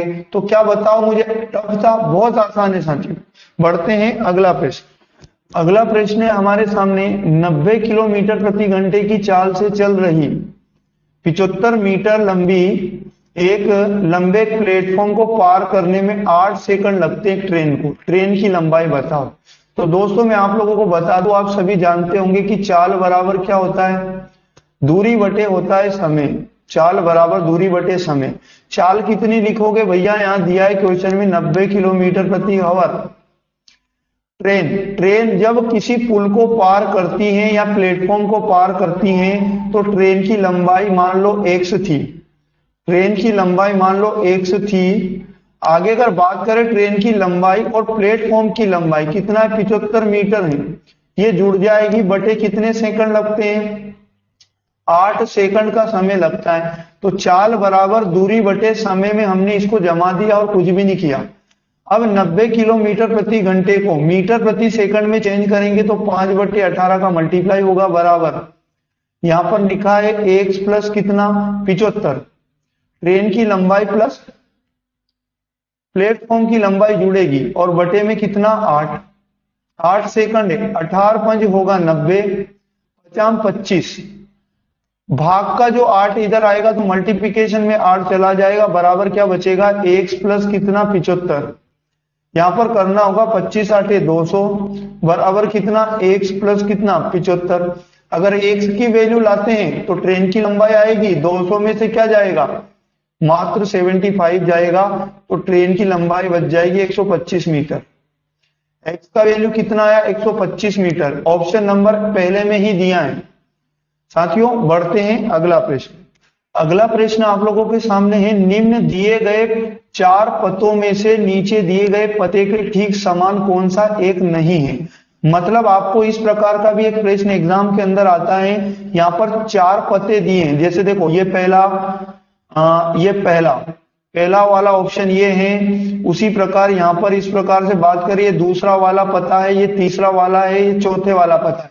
ये 4 पते देगा आप लोगों को और कहा जाएगा निम्न में से ये एक पता आपको दिया अलग से, इसके समान 4 में से कौन सा नहीं है। दोस्तों मैं आपको डायरेक्ट इसका उत्तर बता रहा हूं, इसका जो राइट आंसर होगा वो दूसरा वाला आंसर होगा। ये इसके समान नहीं है दूसरा, बाकी 3 बिल्कुल जो ऊपर लिखा है इसी के जैसा है, तो आपका सही उत्तर होगा आंसर नंबर कौन सा दूसरा। आप आराम से इसे सोल्व करते रहना, अभी बहुत लंबा वीडियो बनेगा, लेकिन दोस्तों लंबा बनने से मतलब नहीं, हमें एक एक प्रश्न का सही सही जवाब याद होना चाहिए। मैं आपको बता दूं आने वाले पेपर में भी बहुत ज्यादा आप लोगों को इसी प्रकार के प्रश्न देखने को मिलेंगे। साथियों बढ़ते हैं अगला प्रश्न। अब अगला क्वेश्चन कैसे सोल्व करोगे, कितना आसान है। 50 रुपये प्रति किलोग्राम वाले नमक को 80 रुपये प्रति किलोग्राम वाले नमक में किस अनुपात में मिलाया जाए कि मिश्रित नमक की कीमत कितनी बन जाए 60 रुपए पर किलो। बहुत आसान है भैया, मिश्रण अगर विधि आपको आती है तो 50 रुपए पर किलोग्राम का और 80 रुपए पर किलोग्राम का, और जो मिश्रण का कीमत जो बनता है उसके बीच में लिखोगे 60 रुपए पर किलोग्राम। इधर से इसको माइनस कर दो, इधर से इसको माइनस कर दो, बड़े में से छोटा माइनस करना है। 60 में से 50 गया, इधर 10 बचेगा, इधर 80 में से 60 गया, 20 बचेगा। इसको अनुपात में बताना है दोस्तों, तो यहाँ 10 से कम 10, 10 दूनी 20, 2:1 के अनुपात में इनको मिलाना होगा, दूसरा वाला सही उत्तर इसका बनेगा। अब चलते हैं अगला प्रश्न। अगला प्रश्न है दी गई श्रृंखला का योग ज्ञात कीजिए। मतलब यहाँ पर ये जो संख्याएं दी गई है इनका योग ज्ञात करना, बस आप इनको जोड़ लो, करना कुछ भी नहीं है। 1 और 7 8, 8 और 9 17, 8 9 17 3 20 और 1 21, 21 और 7 होता है दोस्तों 28, 28 में 9 को जोड़ेंगे तो 30 और 7 37, 37 और 3 होगा 40, कैरी आया कितना 4। फिर जोड़ो 6, 8 6 14, 14 और 2 होता है कितना 16, 16 4 होता है 20, 20 में हम जोड़ेंगे 8, 28, 28 और 2 30, 30 और 4 होता है 34, कैरी आएगा 3। यहाँ पर क्या करोगे 5 और 1 होगा 6, 6 में 7 जोड़ा तो 13, 7 6 13, 13 और 2 होता है 15, 15 और 3 18, 18 के 8 कैरी 1। यहाँ 6 और 2 8, 8 और इसके अलावा 1 जोड़ेंगे तो कितना 9, 9840। क्या किसी ऑप्शन में दिखाई दे रहा है? पहला ही ऑप्शन इसका सही है। सावधानी पूर्वक बस जोड़ना था और कुछ भी यहाँ पर आप लोगों को नहीं करना है। तो बढ़ते हैं साथियों अगले प्रश्न की ओर। अगला प्रश्न है औसत निकालिए। औसत, तो साथियों औसत क्या होता है? औसत होता है आंकड़ों का योग, आंकड़ों का योग बटे उनकी आंकड़ों की कितनी संख्या है। बस सिंपली ये कर लेंगे हम लोग। औसत बराबर योग कर लो, पहले डायरेक्ट कर रहा हूं दोस्तों में। 1 2 3 4 5 6 आंकड़े हैं, 2 8 10 6 16, 4 20, 4 24 और 2 कितना होता है 26, कैरी आएगा 2। यहाँ पर 2 2 4 3 7 4 11, 5 कितना होगा 16, 16 और 6 कितना होगा 22 और 2 होता है 24, 24 ऐसा कैसे लिख देंगे। आंकड़ों का योग आया कितना 246। आंकड़ों की संख्या कितनी है तो 1 2 3 4 5 6, 6 का भाग लगा दो, औसत निकल कर आ जाएगा। बहुत आसान है दोस्तों, 6 से डिवाइड करेंगे, 6 चूक 24 और 6 कम 6 मतलब 41 इसका औसत है। तो साथियों चीजें बड़ी आसान है, अगर आप लोगों को समझ में आता है, आप लोग अगर मेहनत करते हो, ये पुराना पेपर आप लोगों को मैं कह रहा हूं बहुत ज्यादा मैथ रीजनिंग आपका स्ट्रॉन्ग बना देगा। बढ़ते हैं अगले प्रश्न की ओर। प्रश्न 26 की अगर हम लोग बात करें तो इसे ध्यानपूर्वक समझना साथियों, प्रतिशत का है और बहुत ही महत्वपूर्ण है। एक परीक्षा में 36% विद्यार्थी अंग्रेजी में और 40% विद्यार्थी हिंदी में फेल हो गए। यदि दोनों विषयों में फेल विद्यार्थी कितने थे 20%, तो पास हुए विद्यार्थियों का प्रतिशत। तो इसे डायग्राम के माध्यम से हम लोग करेंगे। ये इस प्रकार का एक डायग्राम आपको बनाना है। यहां पर आप लिख लो, एक तो दो सब्जेक्ट है अंग्रेजी में, एक डायग्राम अंग्रेजी का समझो और एक डायग्राम आप लोगों का कौन सा हो जाएगा हिंदी का। अब क्या करना है देखो दोस्तों, जो दोनों में फेल हुए हैं वो 20% छात्र हैं, तो 20% को यहां पर बीच में लिख लेना है।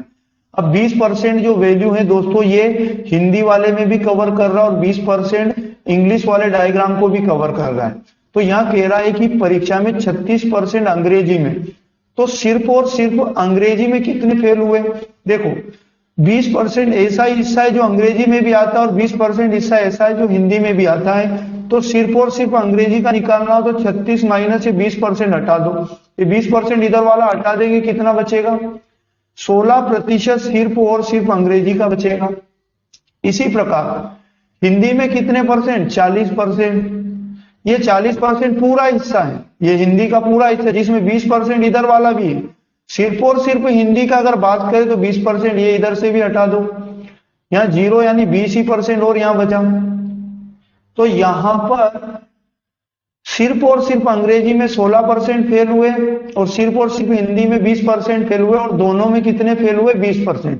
तो पास हुए विद्यार्थियों का प्रतिशत बताओ। तो यहां पर हम लोग कुल फेल विद्यार्थी निकाल लेंगे। पहले कुल फेल विद्यार्थी कैसे निकालोगे तो 16% प्लस 20% प्लस 20%, तो इन्हें जोड़ लो 40, 40 और 16 होता है प्यारे दोस्तों 56%। तो कुल फेल हो गए इस एग्जाम के अंदर। हमें निकालना है कुल पास का प्रतिशत।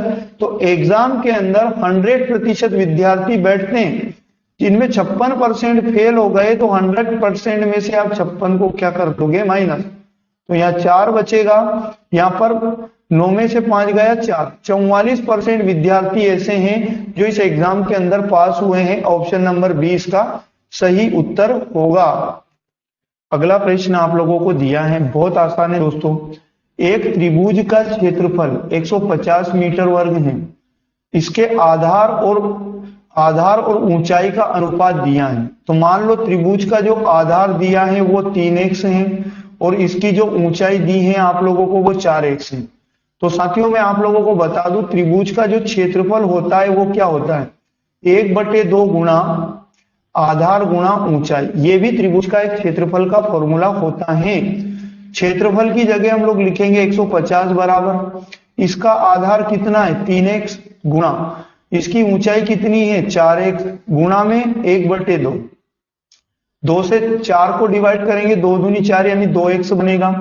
यहाँ 3 दूनी होगा 6x स्क्वायर, ये 6x स्क्वायर बनेगा बराबर कितना 150, 150। एक्स स्क्वायर को इधर रख लो, 150 मल्टीप्लीकेशन का 6 इधर डिवाइड में आएगा, 6 दूनी 12 और 6 पंजे 30। एक्स स्क्वायर बराबर हमारे पास निकल कर आया 25। एक्स बराबर ये वर्ग हटेगा तो इधर क्या लगेगा रूट, 25 पर रूट लगा देंगे। तो एक्स बराबर कितना बनेगा हमारे पास, तो यहाँ पर बनेगा 5, क्योंकि 5 का वर्गमूल होता है 25।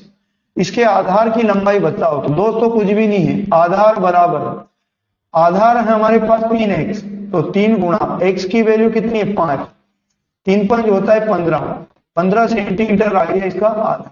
कौन सा ऑप्शन में दिया है, ऑप्शन नंबर 3 में दिया है साथियों 15। तो 3 वाला ऑप्शन सही है। अब अगला प्रश्न देखते हैं। अगला प्रश्न 28 नंबर, दी गई श्रृंखला में अक्षरों और संख्याओं का एक क्रम निहित है, गलत संयोजन पहचानना है। मतलब 1 2 3 4, इन 4 ऑप्शन में से एक ऑप्शन गलत है, वो आपको बताना है। दोस्तों तो मैं आप लोगों को बता दूं, इनको आप लोग जैसे यहाँ जी है, यहाँ भी जी है, यहाँ भी जी है, यहाँ जी है। यहाँ अगला एफ है, एफ एफ एफ, सब में एफ है। फिर जे, सब में जे हम लोगों को दिख रहा है। जे के बाद के, सब में हम लोगों को के दिख रहा है क्या, जे के बाद बिल्कुल दिख रहा है। यू, सब में के बाद यू हमें दिख रहा है। 230 230 230 230, सब में 230 है। 230 के बाद 1 भी सब में दिखाई दे रहा है। फिर क्या यू दिखाई दे रहा है, बिल्कुल दिखाई दे रहा है। फिर जे दिख रहा है सब में, तो सब में दिख रहा है, लेकिन तीसरे वाले में जे की जगह क्या है जी। ये तीसरा वाला उत्तर आ चुका है। बस सावधानी पूर्वक, तीसरा किस ऑप्शन में दिया, पहला ही इसका सही होगा, तीसरा गलत है दोस्तों, तीसरा गलत इसका सही उत्तर है। आगे बढ़ते हैं। देखो अगला प्रश्न आप लोगों के लिए समझने लायक है और बहुत महत्वपूर्ण है दोस्तों। एक्स अपने माल को वाई से 20% सस्ता, एक्स वाला आदमी अपने माल को वाई से क्या कर रहा है 20% क्या कर रहा है सस्ता, वाई से 20% सस्ता। आगे अगर बात करें, यहां पर अगर मैं बात करूं तो यहां पर कह रहा है तथा जेड से 20% महंगा बेचता है। ये वाला जो एक्स आदमी है ये जेड से कितना 20% महंगा, तो यहां निकालोगे 20% क्या महंगा। तो पहले एक काम करो आप लोग, मान लो जेड 5 रुपए में कोई सामान बेचता है, तो 5 का अगर मैं 120% निकालता हूं, 5 का अगर मैं 120% निकालता हूं, किसकी वैल्यू आ जाएगी 20 छंग 120, 20 से 5 100 और 20 छंग 120। यहां पर ये कैंसिल आउट हुआ, मतलब 6 रुपए में कौन बेच रहा है सामान को, तो भैया एक्स बेच रहा है।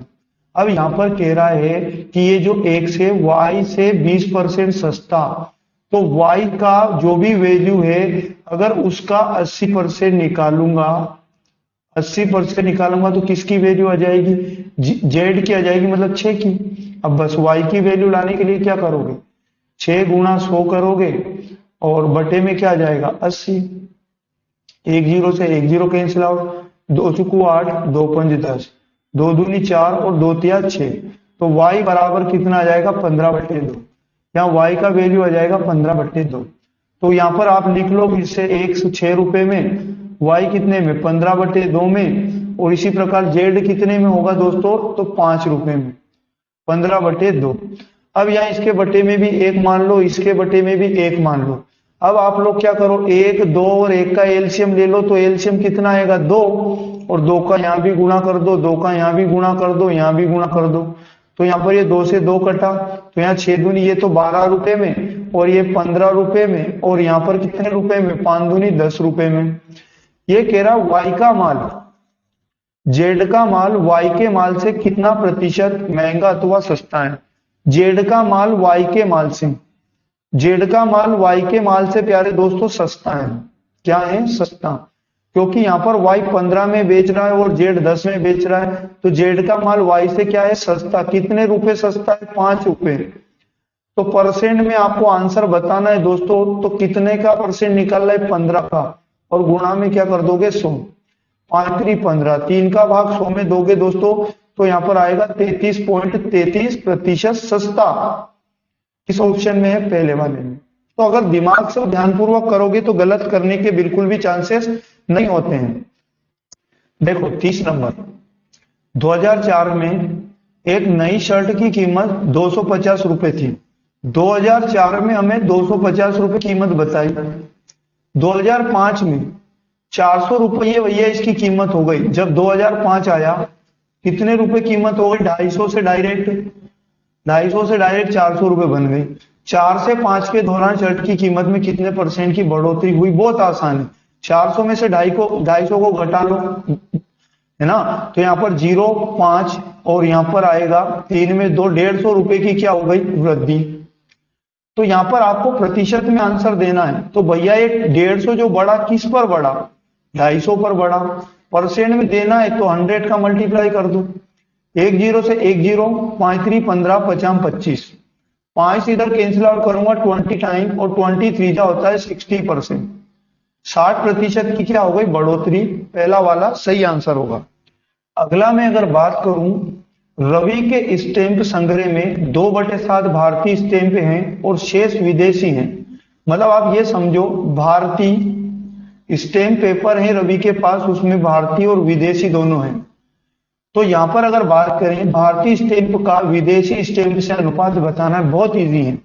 यहां पर क्या करोगे, 2/7 तो भारतीय है, और टोटल एक हिस्से में से 2/7 भारतीय, तो बचा हुआ हिस्सा क्या हो जाएगा, 2/7 को घटा लो एक हिस्से में से, विदेशी हिस्सा बचेगा। 7 1 जा 7 और माइनस करेंगे तो 5/7। अब आपको क्या करना है, 2/7, ठीक है ना। भारतीय स्टैंप और विदेशी स्टैंप का अनुपात बताना, तो भारतीय तो 2/7, विदेशी कितना, 5/7। 7 से 7 कैंसिल आउट हुआ तो 2:5। यह आंसर आ चुका है, ऑप्शन नंबर पहला। अगला प्रश्न है हम लोगों के पास, हम माइनस का 1/5 को किस संख्या से गुणा करें जिससे गुणनफल 9/25 हो जाए। तो भैया माना वो संख्या x है, x का गुणा अगर हम लोग माइनस के 1/5 से करेंगे तो बराबर की इधर क्या प्राप्त होगा, गुणनफल 9/25। अब x का वैल्यू लाना है तो 9/25, ये दोनों इधर जाकर पलट जाएंगे, मतलब 5/1 हो जाएंगे, वो भी माइनस के ही रहेंगे दोस्तों। x का वैल्यू लाना है, 5 एकम 5, 50 25, -1 का मल्टीप्लाई 9 से होगा तो माइनस का 9/5। आ गया आंसर हमारा 9/5, तीसरा वाला सही होगा। अगला प्रश्न, एक व्यक्ति एक वस्तु को 550 रुपये में बेचता है, यदि वह क्रय मूल्य का 1/10 भाग लाभ प्राप्त करता है। दोस्तों क्वेश्चन ने क्या बोला, क्रय मूल्य का 1/10 अगर निकालो तो लाभ आ जाता है। क्रय मूल्य का 1/10 अगर निकालो तो लाभ आ जाता है, इसके लाभ का परसेंट बताना है। तो बिल्कुल मैं आपको ऐसा बताऊंगा कि आप भी कहोगे कि ऐसा सॉल्यूशन आज तक नहीं देखा। क्रय मूल्य का 1/10 निकालेंगे तो क्या आ जाएगा, लाभ। अब आपको क्या करना है, यहाँ पर क्रय मूल्य और बटे में क्या करना है, लाभ। ये गुणा से ये दोनों इधर भेज दोगे तो ये क्या हो जाएगा, 10/1। मतलब यहां पर ये समझो, क्रय मूल्य अगर आपका 10 रुपया है अनुपात, तो लाभ कितना बनेगा, लाभ आपका बनेगा 1 रुपया। तो साथियों लाभ का प्रतिशत बताना है, 1 रुपया लाभ हुआ, हम निकाल रहे हैं डायरेक्ट क्या, लाभ का प्रतिशत। किस पर लाभ हुआ, क्रय मूल्य यानी 10 पर, गुणा में क्या कर दोगे 100, 10 दाम होगा 100, 10 1 जा 10 मतलब 10% का क्या होगा इस आदमी को लाभ, 10% ऑप्शन नंबर 4। मतलब यहाँ 550 का हमने कोई यूज में ही नहीं लिया, तो फ्रैक्शन से करोगे आसान हो जाएगा। बढ़ते हैं अगले प्रश्न पर। अगला प्रश्न कैसे आप लोग सोल्व करोगे, एक फॉर्मूला लगाएंगे डायरेक्ट आंसर आ जाएगा। यदि 3x प्लस 2y बराबर 12 तथा x गुणा y बराबर कितना 6, 9x square plus 4y square बराबर क्या होगा। तो यहाँ क्या करना है, 3x प्लस 2y बराबर गिवन इक्वेशन में 12, तो सिंपली आप लोगों को क्या करना है, इधर भी वर्ग लगाना है और इधर भी लगाना है वर्ग। तो साथियों इधर तो क्या बना, एक फॉर्मूला बना जिसे आप अच्छे से जानते हो, a प्लस बी का होल वर्ग, और इसका मतलब होता है a वर्ग प्लस बी वर्ग प्लस 2ab। तो आपको क्या करना होगा, यहाँ पर a बराबर मान लेना है 3x और b बराबर मान लोगे आप 2y। तो यहाँ पर आप लोगों को क्या करना होगा, इस फॉर्म में इसको कन्वर्ट कर देना है। a वर्ग मतलब 3x का वर्ग मतलब 9x स्क्वायर प्लस b वर्ग मतलब होगा प्यारे दोस्तों 2y का वर्ग मतलब 4y स्क्वायर प्लस 2 गुना एक ही जगह आप लिखोगे 3x गुना b की जगह लिखोगे 2y और बराबर में 12 का स्क्वायर होता है 144, 9x square plus 4y square 3 दूनी 6 और 6 दूनी 12, 12 गुना xy और बराबर में आ जाएगा 144। x गुना y का वैल्यू दिया है 6, यहाँ लिखेंगे 9x स्क्वायर प्लस, यहाँ पर करेंगे आप लोग 4y स्क्वायर प्लस 12 गुना 6 और बराबर 144। 12 गुना 6 करने पर आता है 72 और इधर लिखोगे ऑलरेडी लिखा है 4y स्क्वायर और plus 9x square, 9x square plus 4y square plus 72 बराबर में आएगा 144। ये प्लस का 72 इधर आएगा तो माइनस हो जाएगा 144 माइनस 72, तो यहाँ पर आया 2, यहाँ पर बचा 14 में से 7 गया तो 7 और यहाँ पर 0 मतलब बराबर में बचा 72 और इधर बचेगा क्या, बराबर की इधर 9x square plus 4y square. इसी का मान हमसे पूछा था 9x square plus 4y square बराबर क्या होगा, तो 72 सही होगा, तीसरे नंबर का सही आंसर होगा। अगला प्रश्न है, एक वृत्त में यदि जीवा CD की तुलना में जीवा AB ओ केंद्र O के अधिक निकट है, तो आपको दिए गए ऑप्शन में से सही आंसर बताना है। एक वृत्त की बात हो रही है साथियों, आप सभी जानते होंगे ये वृत्त है, यहाँ पर ये वृत्त का केंद्र है, ये केंद्र है, केंद्र आप सभी जानते हैं सेंटर बीचों बीच होता है, इसको O मान लेता हूं। यहाँ पर कह रहा है यदि जीवा CD की तुलना में जीवा AB केंद्र O के अधिक निकट है, केंद्र O के निकट एक जीवा खींचता हूं, ये जीवा तो आप सभी जानते हैं ये वृत्त की जीवा है, ये AB खींचा मैंने और एक CD है दोस्तों, एक CD जीवा, एक और बोल रहा है CD जीवा। तो इसने ये बोला कि जो CD है इसकी तुलना में जो AB जीवा है वो केंद्र के निकट है ज्यादा, तो दिए गए प्रश्नों का उत्तर दो मतलब इन ऑप्शन में। तो ये कह रहा है क्या AB जो बड़ा होगा या बराबर होगा CD के, तो नहीं, हमें स्पष्ट दिखाई दे रहा है कि जो AB का वैल्यू होगा दोस्तों वो डेफिनेटली CD से क्या होगा, बड़ा, CD से वो क्या होगा, बड़ा। और ऐसा ऑप्शन कौन सा दिखाई दे रहा है, तीसरा वाला। आप वृत्त के केंद्र की ओर अगर जीवा खींचते हो तो दूर वाली जो जीवा होती है केंद्र वाली से डेफिनेटली छोटी होती है, तो सी वाला इसका क्या आएगा, सही। बहुत सारे भोले वाले साथी देखा और ऐसे 360 की स्पीड में भागते हैं, भगना नहीं है साथियों, आराम से सॉल्व करने की कोशिश करना है। बढ़ते हैं अगला प्रश्न, देखो अगला प्रश्न है 6 नंबर। एक मंदिर में 25 बेलनाकार स्तंभ है, बेलनाकार मतलब साथियों बेलन तो आप अच्छे से जानते होंगे, ये बेलन होता है। यहाँ पर क्वेश्चन आप लोगों से ये कह रहा है प्रत्येक स्तंभ की त्रिज्या 28 सेंटीमीटर, इसकी रेडियस भी बताए, ऊंचाई है। स्तंभों की पेंटिंग की लागत निम्न होगी, जबकि पेंटिंग की लागत 8 रुपए प्रति वर्ग मीटर। मतलब इसके स्तंभ, ये भी स्तंभ नहीं है दोस्तों और ये भी, मतलब इसकी यहाँ पर पेंटिंग कराना है, तो यहाँ पर आप लोग सबसे पहले निकालोगे उसका वक्र पृष्ठ। तो साथियों बेलन का जो वक्र पृष्ठ होता है 2 पाई RH होता है। अब क्या करोगे, 2 गुना पाई का वैल्यू है यहाँ पर 22/7 गुणा त्रिज्या कितनी है बेलन की, यहाँ पर 28, और गुणा इसकी जो ऊंचाई है दोस्तों यहाँ पर बताया 4। तो ये तो एक बेलन का वक्र पृष्ठ हुआ। यहाँ पर बेलन कितने 25, तो 25 बेलन का वक्र पृष्ठ के लिए 25 का मल्टीप्लाई करेंगे। अब देखो ऊंचाई मीटर में है जबकि त्रिज्या सेंटीमीटर में, तो त्रिज्या को भी मीटर में बदल लेंगे 100 का गुणा करके। एक बेलन का जो पेंटिंग की लागत है 8 रुपया है, तो 25 बेलन में गुणा करेंगे तो 25 बेलन का क्या आ जाएगा, पेंटिंग की लागत बन जाएगा। अब सिंपली सॉल्व कर लो, आपका डायरेक्ट उत्तर बन जाएगा। 25 चूकू होता है 100, 4 से 4 कैंसिल आउट हुआ, 7 4 जा 20, 22 दूनी होगा 44 गुणा 4 गुणा 8 कर लो, 4 चूक 16 के 4 चूक 16 17 गुणा 8 से, 8 चंग 48 कैरी 4, 8 7 56 4 60 कैरी 5, 8 एकम 8 और 5 13, 13 0 8। एक बार फिर से गुणा करते हैं, कुछ मिस्टेक हुआ है। 8 चंग 48 कैरी आए 4, 8 7 56 4 होता है 60 की शून्य हासिल आए 6, 8 एकम 8 और 6 होता है 14, 14 0 8। इसका राइट आंसर होगा ऑप्शन नंबर 1। वक्र पृष्ठ बस निकालना था आपको और कुछ भी नहीं था। बढ़ते हैं अगला प्रश्न। अगला प्रश्न है, मेरी आयु 12 वर्ष के बाद उस आयु की 3 गुनी हो जाएगी जितनी 4 वर्ष पूर्व थी, मेरी वर्तमान आयु है। दोस्तों करना कुछ भी नहीं है, आप लोगों को क्या करना है, मेरी वर्तमान आयु मान लेना है। मान लो वर्तमान आयु 100 वर्ष है, तो 12 वर्ष बाद, 12 वर्ष बाद क्या बनेगी, 1 + 12। यहां कह रहा है भैया 4 वर्ष पूर्व, तो भैया वर्तमान में 1 साल की 100 वर्ष के हैं हम लोग, 4 वर्ष पूर्व की निकाल लेंगे तो क्या बनेगी, 1 - 4।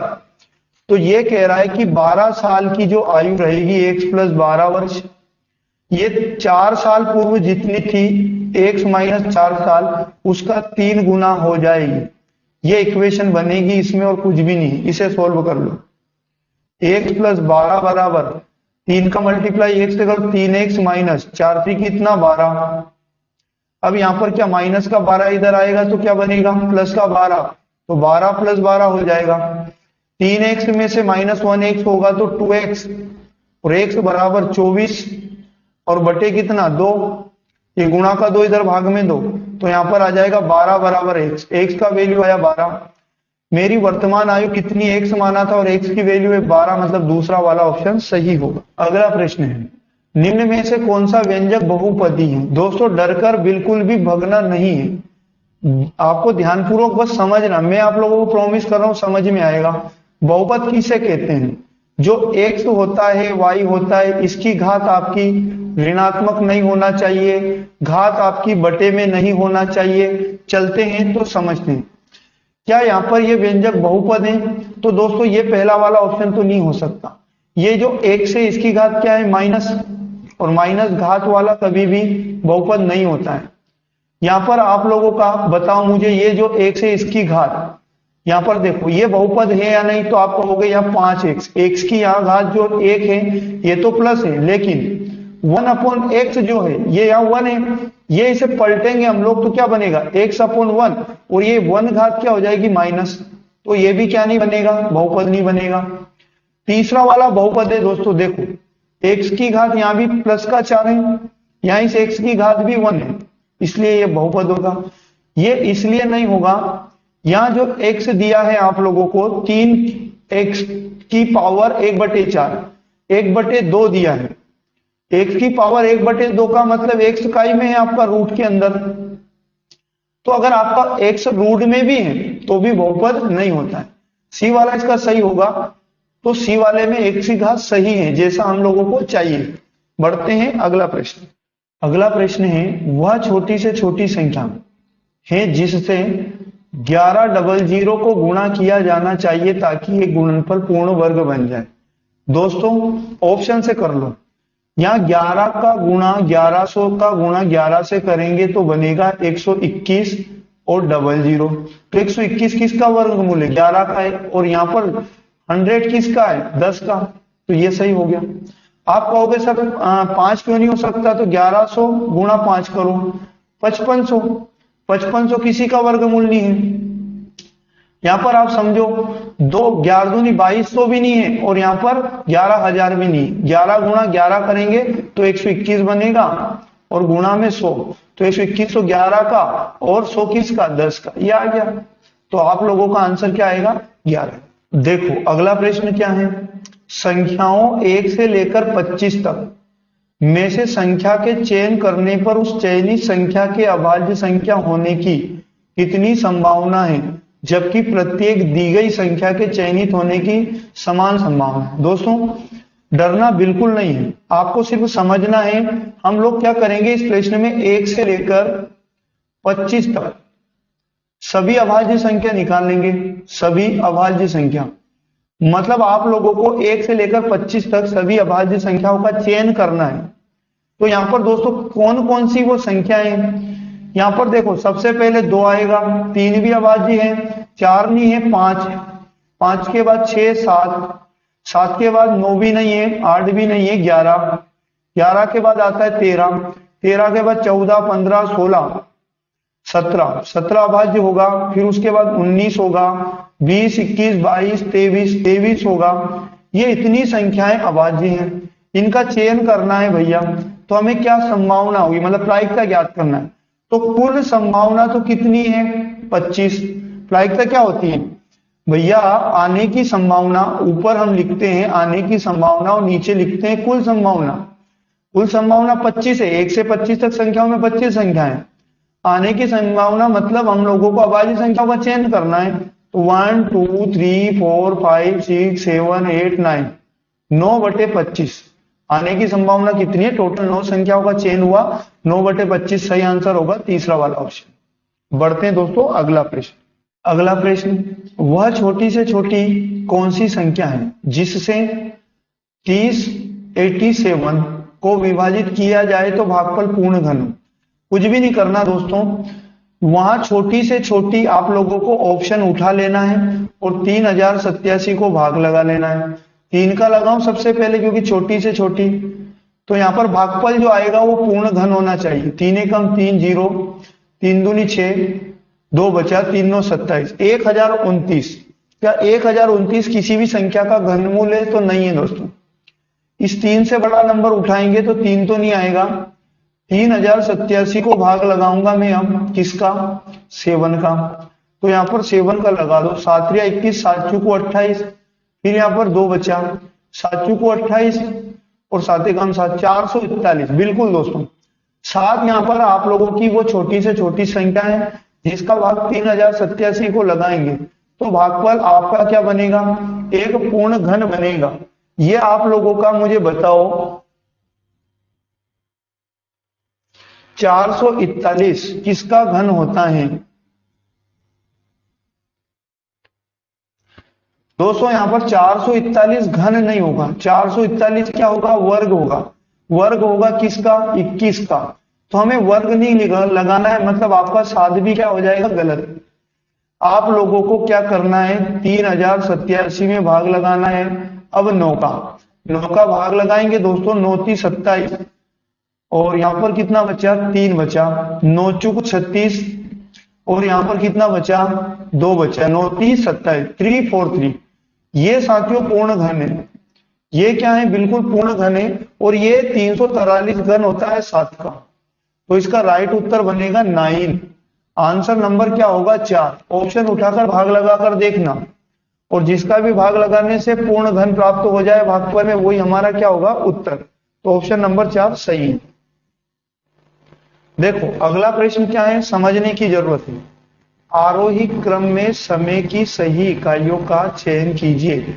आरोही क्रम मतलब होता है दोस्तों बढ़ता क्रम। बढ़ता क्रम, तो बढ़ता क्रम कैसे लिखते हैं, सबसे छोटा, फिर लिखेंगे उससे बड़ा, फिर लिखेंगे इससे बड़ा, सबसे छोटा। समय की सबसे छोटी इकाई क्या है, सबसे छोटा आएगा सेकंड। दोस्तों सबसे छोटा क्या आएगा, सेकंड। फिर इससे बड़ा लिखना है, सेकंड से बड़ा होता है मिनट, मिनट से बड़ा होता है दोस्तों घंटा, मिनट से बड़ा होता है घंटा। फिर इससे बड़ा क्या होता है दिन, और घंटे से बड़ा होता है महीना। मतलब तीसरा वाला ऑप्शन हमारा सही हो चुका है। सेकंड, मिनट, घंटा, दिन, महीना, वर्ष। तीसरा सही आंसर होगा। तो ये तो करना सिंपल है। अगला प्रश्न दोस्तों, प्रश्नों को डर के देखकर आप लोगों को डरना नहीं, क्योंकि ये प्रश्न ही आपको सिलेक्शन दिलाते हैं। इजी प्रश्न तो सबके बन जाते हैं, जबकि ये प्रश्न भी बहुत ज्यादा इजी है। दोस्तों मैं आप लोगों को बता दूं, दिए गए चित्र में एंगल ए बी समांतर है सी डी के, मतलब दो रेखाएं ए बी और समांतर हैं, दोनों एक दूसरे के समांतर हैं। A B O 110 degree, A B O मतलब ये वाला एंगल आप लोगों को बताया 110 डिग्री। यहां पर आगे आप लोगों से बोल रहा है एंगल ओसीडी 110 डिग्री, ओसीडी ये भी कितना बताया 110। ये ए बी ओ तो आप लोगों को बताया 100 डिग्री और एक ओसीडी बताया 110। क्या करना होगा दोस्तों, आप इस लाइन को भी आगे बढ़ा सकते हैं और आप इस लाइन को भी आगे बढ़ा सकते हैं। अब आप ये समझो, इस लाइन को भी आप आगे बढ़ा सकते हैं। यहाँ एक त्रिभुज बना लो, इस त्रिभुज में ये वाला एंगल आपको फाइंड करना है। देखो ये एंगल 100 डिग्री है, तो किसी भी रेखा के एक और बनने वाला कोण 180 का होता है, तो ये कितने डिग्री का होगा, ये 80 डिग्री का बन जाएगा। अब देखो आप लोगों ने पढ़ा होगा रेखा है कोण, मैंने आपको पढ़ा भी रखा है दोस्तों। यहां पर अगर बात करूं तो ये एंगल किसके बराबर होगा, इस वाले के।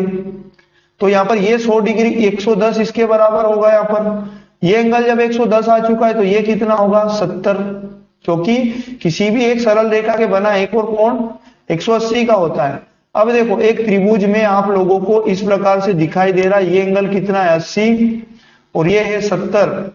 आप जानते हैं ये आपको ज्ञात करना है, तो आपको करना कुछ भी नहीं, त्रिभुज के तीनों कोणों का योग 180 होता है। 180 में से माइनस कर देंगे कितना 80 प्लस 70, मतलब 180 माइनस करोगे 150 तो बराबर बच जाएगा 30 डिग्री। प्यारे साथियों इसका राइट उत्तर बनेगा 30 डिग्री, मतलब ये वाला एंगल 30 डिग्री होगा। बढ़ते हैं अगले प्रश्न की ओर। Question number 30। प्यारे दोस्तों इसे कैसे करेंगे, यदि एक वर्ग का क्षेत्रफल हमें दिया है 16 वर्ग सेंटीमीटर। वर्ग आप सभी जानते हैं वर्ग किसे कहते हैं, जिसकी सारी भुजाएं क्या हो बराबर। तो इसका क्षेत्रफल दिया है, तो वर्ग का क्षेत्रफल होता है भुजा का वर्ग, और ये दिया कितना 16, तो इसकी प्रत्येक भुजा कितनी हो जाएगी, रूट के अंदर 16, तो a बराबर कितना आ जाएगा 4। तो इसकी ये भुजा भी 4, ये भुजा भी 4, ये भुजा भी 4, ये भुजा भी 4। तो वर्ग की भुजाओं के मध्य बिंदुओं को जोड़ने वाली रेखाओं से निर्मित वर्ग का क्षेत्रफल क्या होगा, मतलब वर्ग की भुजाओं के मध्य, ये भुजा का मध्य, ये भुजा का मध्य और ये भुजा का मध्य और ये भुजा का मध्य, इनको जोड़ना है। इनको जोड़कर निर्मित एक और वर्ग बनेगा अंदर, ये इस प्रकार से दोस्तों, इस प्रकार का एक और वर्ग आप लोगों का बनेगा। तो ये कह रहा है कि इस वर्ग का क्षेत्रफल बताओ छोटे वाले का। तो प्यारे दोस्तों जब ये भुजा हम लोग लेकर आ गए 4 हैं, तो ये वाली 2 इधर बटेगी और 2 इधर, क्योंकि मध्य बीचों बीच यहाँ पर ये बिंदु है। फिर ये 2 और ये भी 2, फिर ये 2 ये भी 2, ये सब दूर 2-2 के पार्ट में बच जाएगी भुजाएं। अब आपको ये समझना है, किसी भी एक जगह यहां मान लो एक समकोण त्रिभुज बन रहा है, सब दूर एक समकोण त्रिभुज बन रहा है, अंदर वाले वर्ग की भुजा चाहिए, और अंदर वाले वर्ग की भुजा मतलब आप ये समझो, ये इस प्रकार से समझो, ये 2 हैं, ये 2 हैं, और ये मान लो 100 होगी। अगर ये पता चले कि आप मतलब अंदर वाले वर्ग की भुजा हम लोगों के पास आ जाएगी, तो आप यहाँ पाइथागोरस लगा लो। कर्ण का वर्ग मतलब x का वर्ग बराबर लंब का वर्ग मतलब 2 का वर्ग 4 प्लस फिर आधार का वर्ग 2 का वर्ग 4, x बराबर रूट के अंदर 4 प्लस 4 कितना हो जाएगा 8। अब रूट का हटेगा 8 तो क्या होगा 2 रूट 2, x बराबर आया 2 रूट 2, मतलब ये वाली वैल्यू कितनी आ गई 2 रूट 2। अंदर वाले वर्ग की भुजा 2 रूट 2 है, तो यहाँ पर आप लोगों को अंदर वाले वर्ग का निकालना है क्षेत्रफल बराबर। तो 2 रूट 2 का क्या कर दोगे पूरे का वर्ग, क्योंकि वर्ग का क्षेत्रफल होता है भुजा का वर्ग। क्षेत्रफल बराबर क्या हो जाएगा 2 का वर्ग 4 गुणा रूट 2 का वर्ग क्या होगा 2, 4 दूनी कितना 8 वर्ग सेंटीमीटर। इसका राइट आंसर आ जाएगा ऑप्शन नंबर 2 इसका सही होगा। दोस्तों आगे क्वेश्चन नहीं है, तो मैं आप लोगों को बता दूं दोस्तों, ये था आप लोगों के मध्य प्रदेश पुलिस परीक्षा जो हुई थी उसका पुराने पेपर का सोल्व। ये वीडियो आपको कैसा लगा आप हमें कमेंट्स में जरूर बताएं दोस्तों। अगर आप लोगों को वीडियो अच्छा लगा तो वीडियो को लाइक और शेयर जरूर कर देना दोस्तों। बनाने में बहुत ज्यादा मेहनत लगती है, अगर आप लोगों को इसका समझ में आया है, आप लोगों को फायदा, मैं आपको बता दूं पूरा वीडियो देखिए दोस्तों, और प्रतिदिन जिस दिन वीडियो आता है उसका उसी दिन देखिए। आप लोगों को डेफिनेटली मैं बोल रहा हूं कि आने वाली पुलिस भर्ती परीक्षा में बहुत ज्यादा फायदा होने वाला है। तो प्यारे साथियों, वीडियो कैसा लगा कमेंट करके जरूर बताएं। चैनल को सब्सक्राइब नहीं किया तो जरूर कर ले, इससे आप लोगों को हर वीडियो का नोटिफिकेशन आगे मिलता रहेगा। मिलते हैं पुनः दोस्तों नेक्स्ट वीडियो में। जय हिंद, जय भारत।